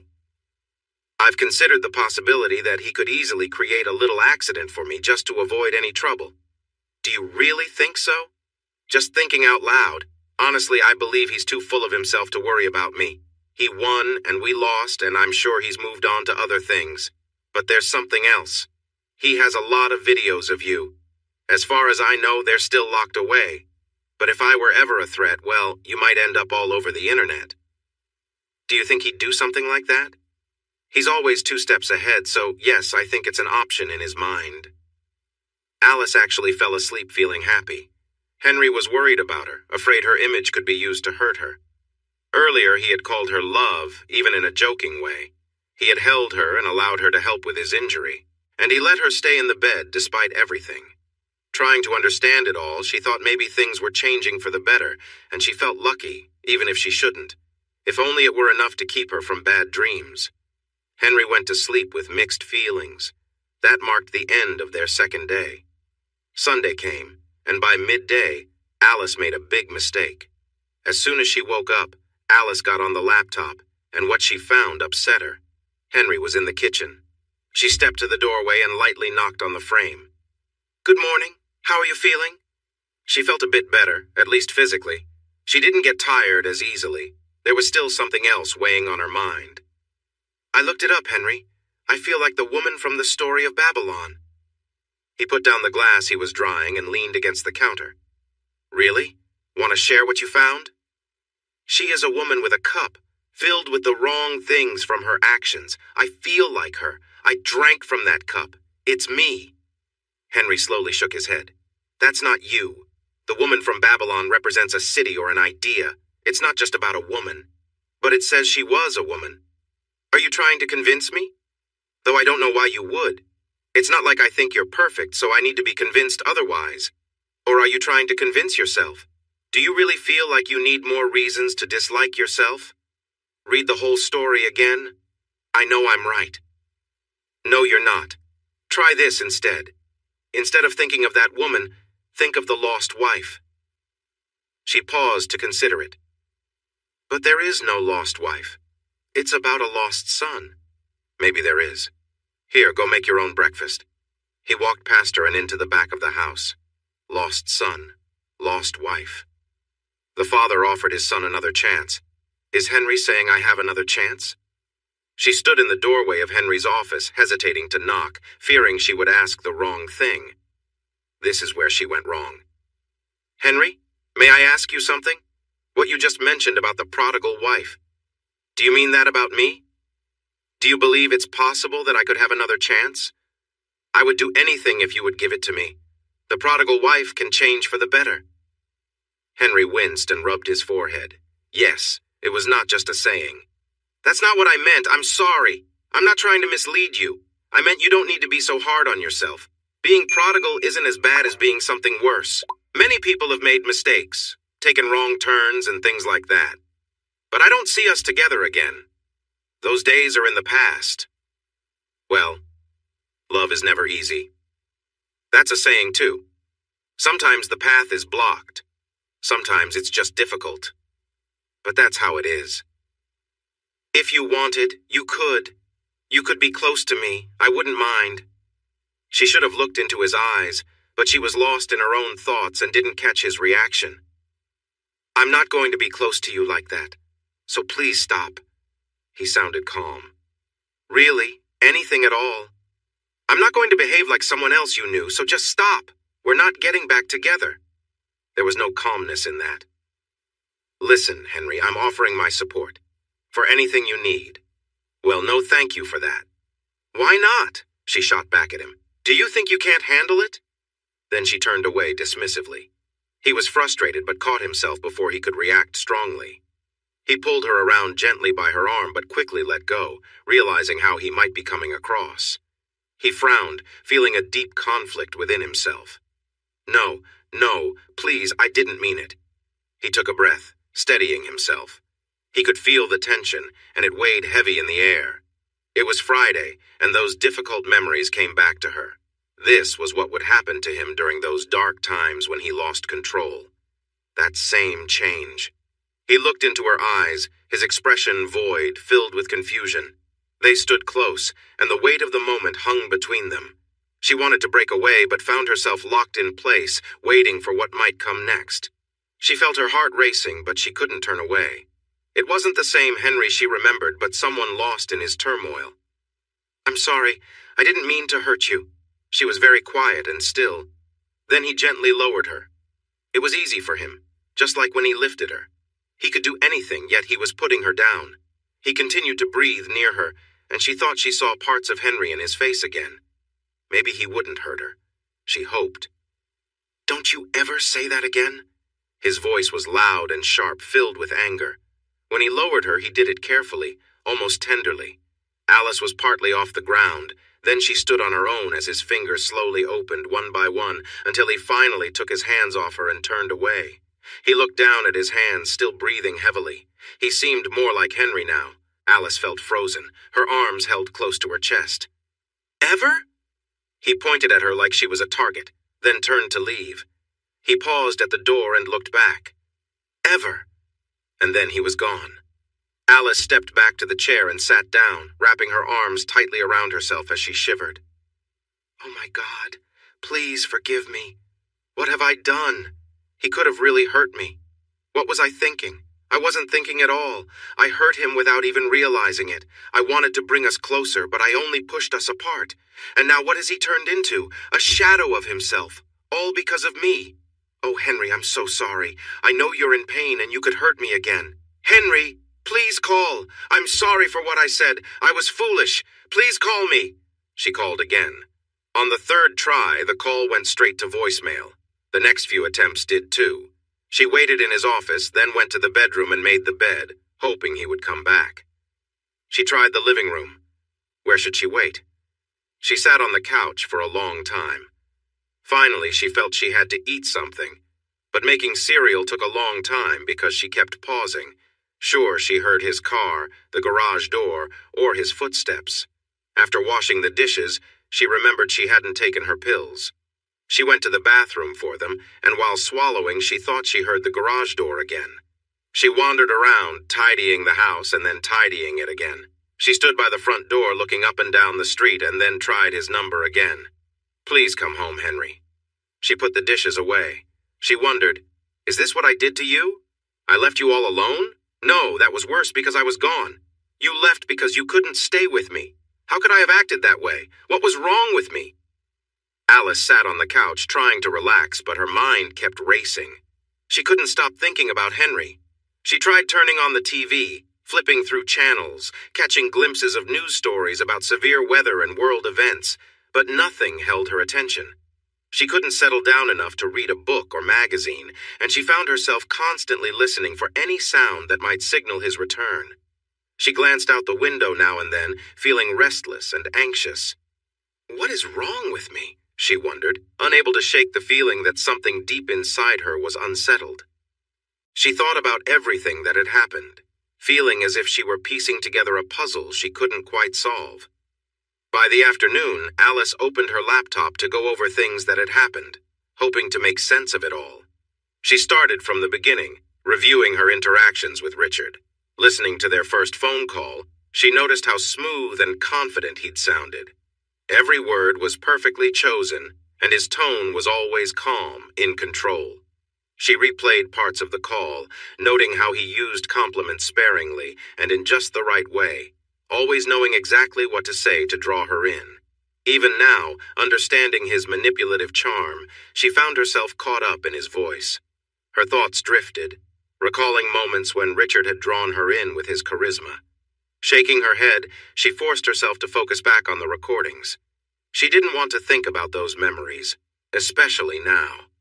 She scrolled through old voicemails that Richard had left for Henry, where his tone was completely different, cold and unkind.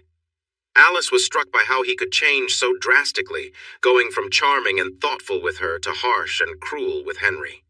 Alice moved on to old photos and messages, her mind filled with memories she didn't want to relive. She took a deep breath, closing the laptop, feeling the weight of her choices and wondering how she had let herself get so drawn into Richard's world.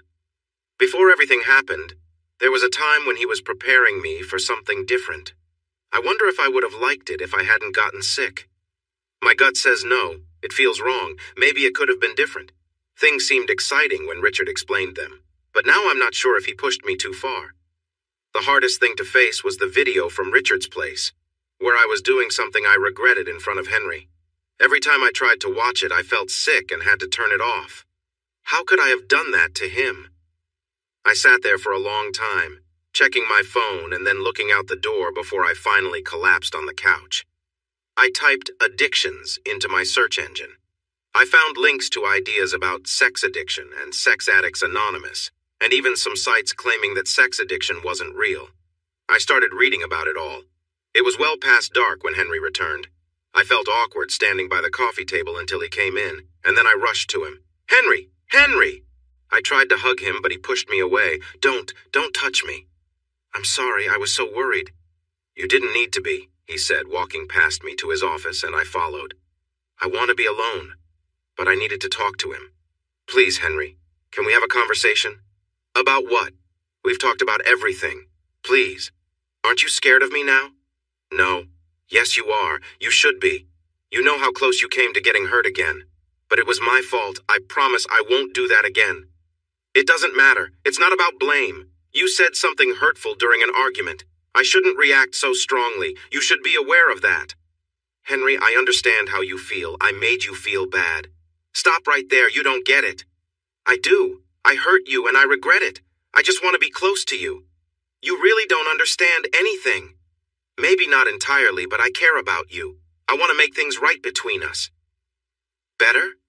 The only way to do that is to leave. I've made a mess of our lives. Please don't push me away." I felt the tears coming again, but I tried to keep calm. "Stop it. You don't understand at all. You think my feelings are just about what you said, but it's so much more than that."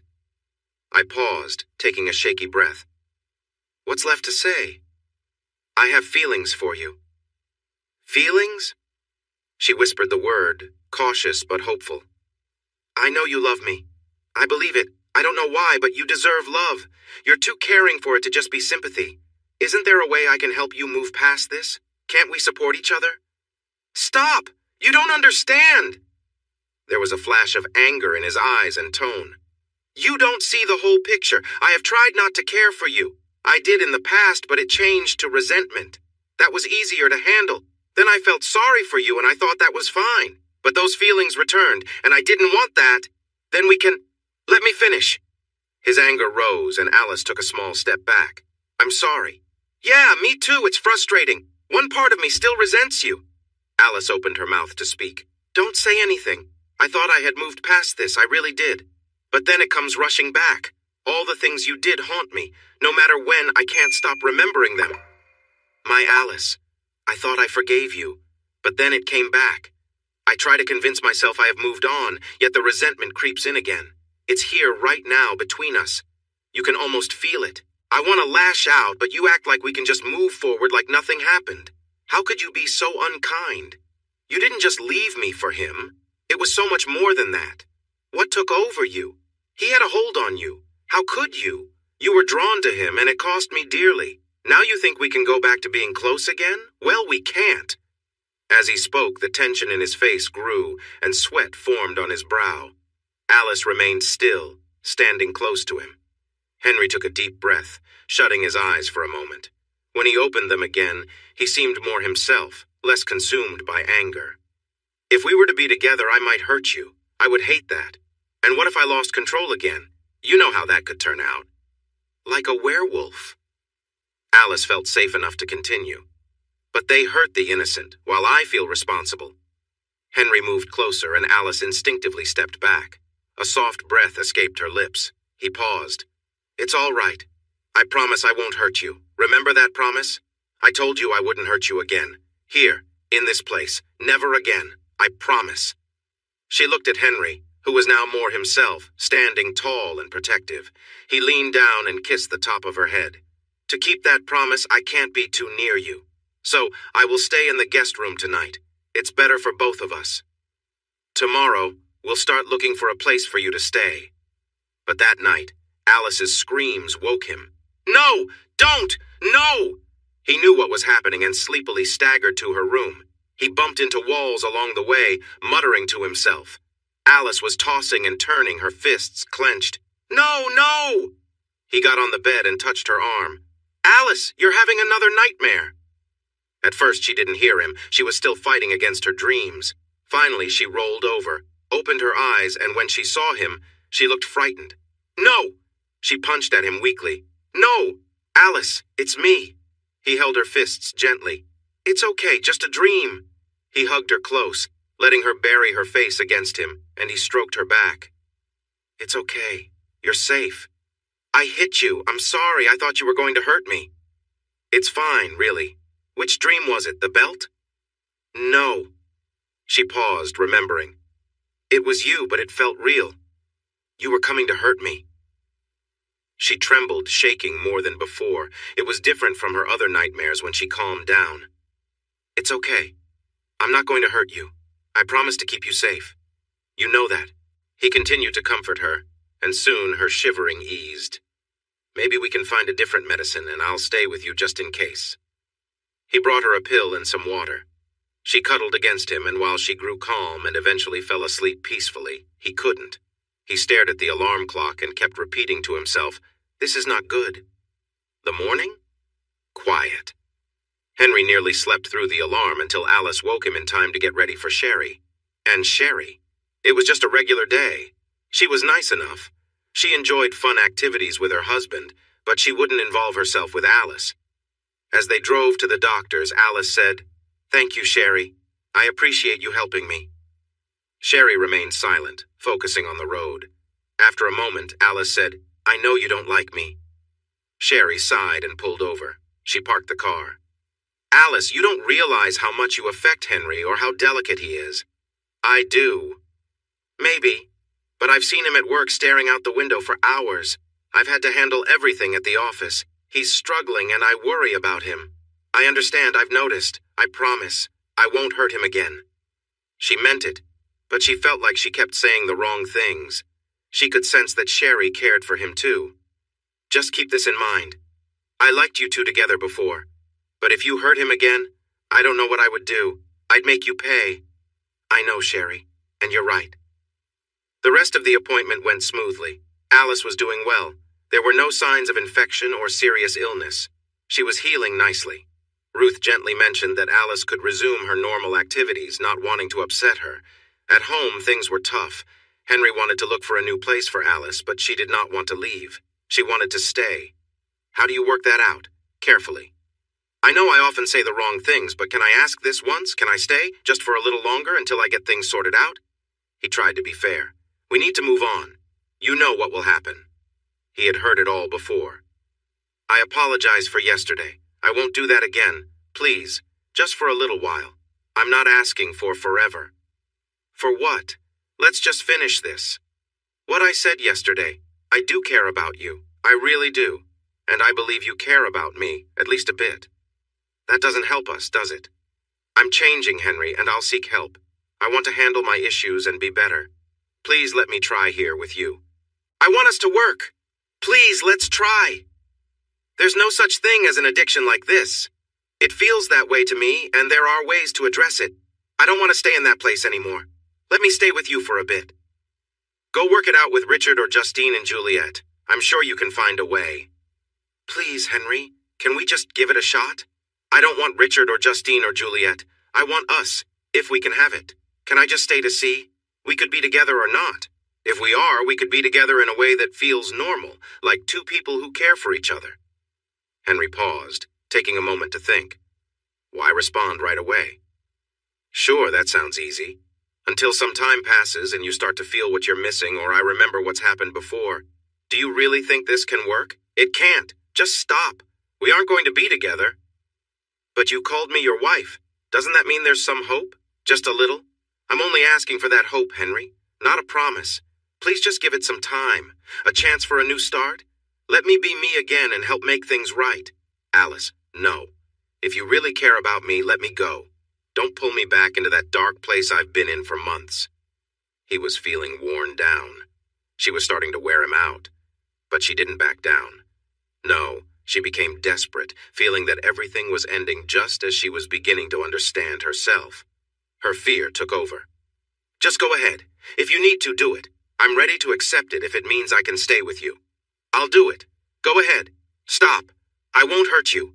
She pushed closer to him. Do it. I deserve it. Just do it. Stop it. Then just end it. She moved toward him again. That was it. He shoved her to the ground. It was so simple. He raised his foot like he might kick her, but stopped and placed it carefully beside her head.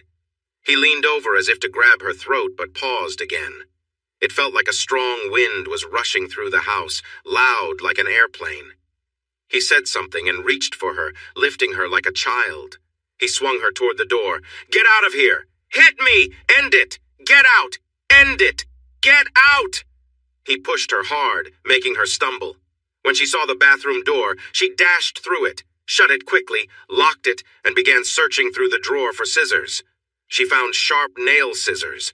They shimmered, curved, and sharp perfect. Henry was banging on the door. Open it! Open it! She held the scissors like a weapon and pressed them against her wrist. Ah! She hadn't expected it to hurt this much. She found another spot, closer to a vein, opened the scissors, and pressed again.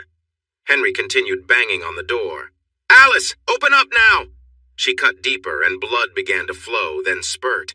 She wanted to continue, but struggled to do it. She took a deep breath to find the courage and tried again. Blood trickled down her arm and dripped to the floor, forming a small puddle. Henry shouted louder and slammed into the door. Open it! Open it!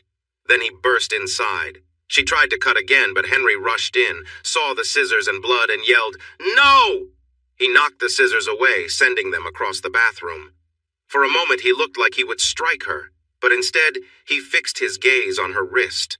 Then he looked at her face, then back at her wrist, and finally at the floor. Don't! He gripped her wrist tightly, but blood still seeped through his fingers, so he used both hands. Alice fought back. Let go of me! Let me go! She hit and kicked, but all he could do was hold her wrist. Calm down! It was only a few seconds before he wrapped an arm around her and pulled her close, so she couldn't hit him anymore. They shouted at each other, and he held her so tightly that she felt dizzy. You can't keep me forever! He was incredibly strong. I will! Please, just stop! He wasn't able to stop the bleeding with just one hand. You can't! Let me go! Please, just let me be, for a little while! Something in her back clicked. She was still trying to fight, but was growing weak. Henry looked from her wrist to her face. Look at me! He shouted. Please, look at me! When she glanced up, he met her gaze, took a deep breath, and spoke firmly. There are rules you need to follow. His voice was intense. It grew silent except for their heavy breathing. What do you mean? She asked softly. Please, I can hardly breathe. He relaxed his grip a bit. To stay here, you must follow some rules. You might not be able to. His voice shifted back to being more like Henry's. I can stay? No. It's a trial. He lowered his voice. We're going to test this. We'll see how it goes. It probably won't work, and then you'll have to leave. What rules? First. He had to think carefully. More blood was seeping from her wrist. Come here. He guided her gently to the linen closet and took a washcloth.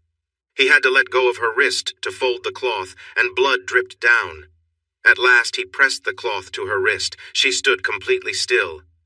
First, you must promise to never try to hurt yourself again. And then I can stay? Do you promise? Will you keep me here? You must promise. I promise. Can I stay?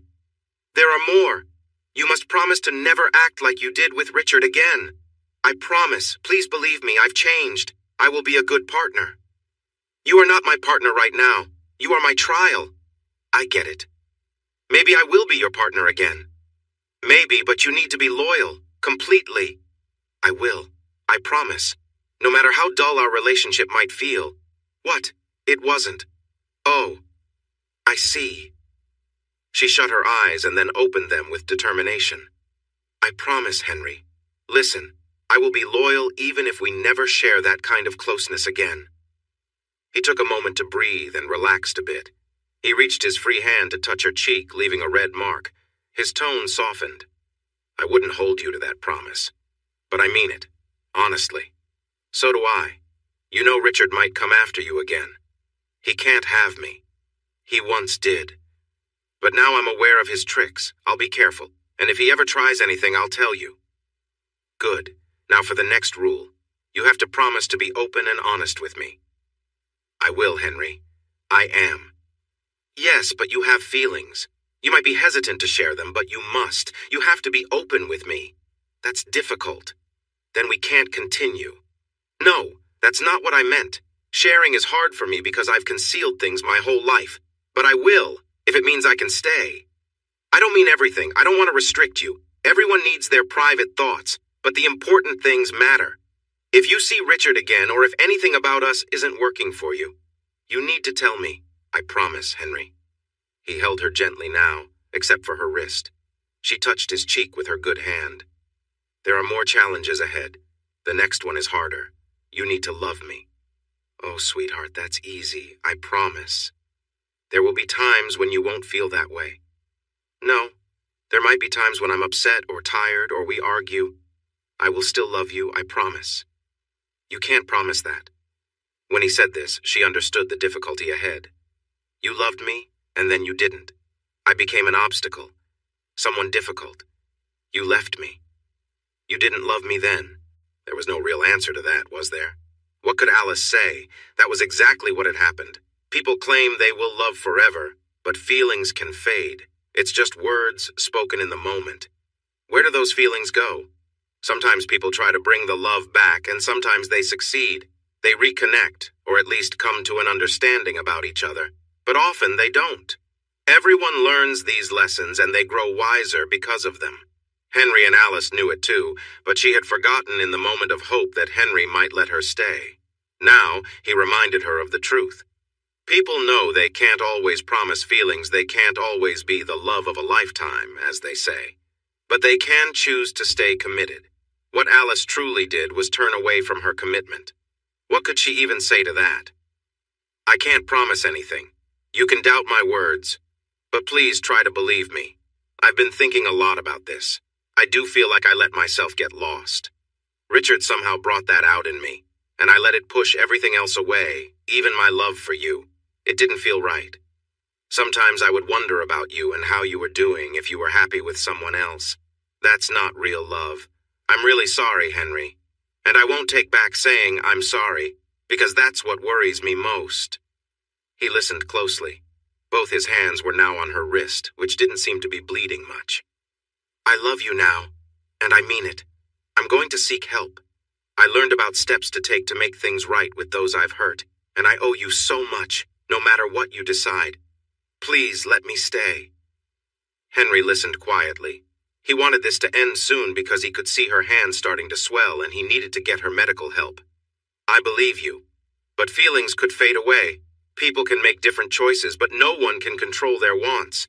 I don't want a marriage without love. Alice opened her mouth to speak, but he stopped her. Please, let me finish.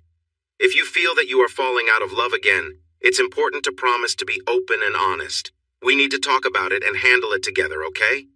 I will, and the same goes for you. Please tell me if your feelings change. I promise.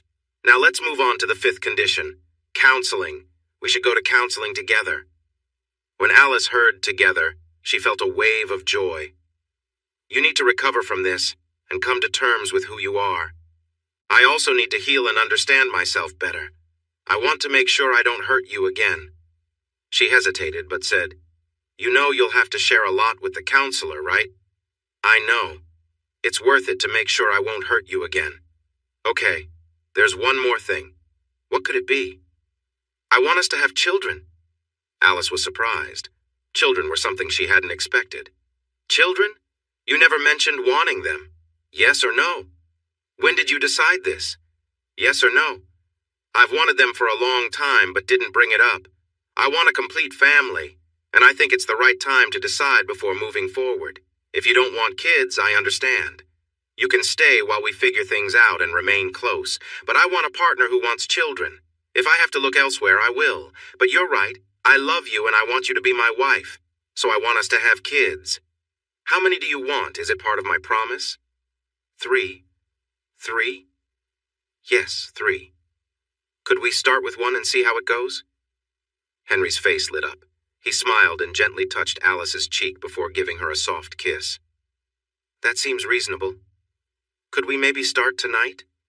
Yes, but remember, if we ever break up, I want the children. We're not going to break up. Not again. Just so you know. I think starting a family tonight is a great idea, but first, we need to get your wrist checked. How will we explain it? I'm sure it's a common situation. So they were both a bit foolish, but maybe this would work for them. Some might think Alice escaped without consequence, but she faced her share of struggles. She went through many difficulties, hurt Henry deeply, faced shame, and dealt with the loss of those close to her, all while battling her own challenges. If it weren't for Henry, Alice might have ended up in a very bad place, perhaps struggling on the streets. Some might think that would have been better than how her life turned out. I wouldn't say Henry deserves a medal, but he did become a good person that weekend. Neither Alice nor Henry knew for sure how serious she was about her actions. Did she really want to hurt herself, or was it more a plea for help? I think it was desperation. Whatever the reason, it got their attention. One night, after their kids were asleep, Henry asked her if she really meant to end her life. He held her hand and kissed her wrist, where she had a scar. Alice replied, I'm not sure, honey. I was just really upset. The therapist never used the word crazy, he mentioned. But we both knew what she was hinting at. I was so lucky you were there for me. She didn't agree. She thought I might have been too harsh with you. She never actually said that. But we both understood what she meant. You could have if you wanted to, she added playfully. I think you might still be feeling a bit lost. Your lost lady loves you. Alice gently touched his cheek and gave him a kiss, then slowly moved to see if he was interested in being close again. Now, about Richard. This part is quite sad because nothing ever really happened to him. Sometimes bad people live long, happy lives while good people suffer. That seems to be Richard's future. Maybe someone will deal with him someday, but Henry and Alice aren't the type to seek revenge. They've moved on and haven't seen or heard from him since. He has faded into their past. You can't completely forget him, though. He occasionally appears in the society news at big events, often with a new partner by his side. We can imagine what his life is like. He also makes donations to political campaigns and avoids any major scandals because he's careful. You never know, though. Perhaps karma will catch up with him, but even good people get sick. It wouldn't be surprising if he faced something serious. But there are too many good people who suffer from illnesses like cancer. The thought of him facing real trouble seems like the best hope, maybe running into some bad people. Or we could simply choose to move on, which is what I plan to do. Hey everyone! Thanks for watching. Don't forget to subscribe and turn on notifications so you won't miss any of the exciting stories we have coming up. What do you think about the characters in this story? Let us know in the comments. We'd love to hear from you.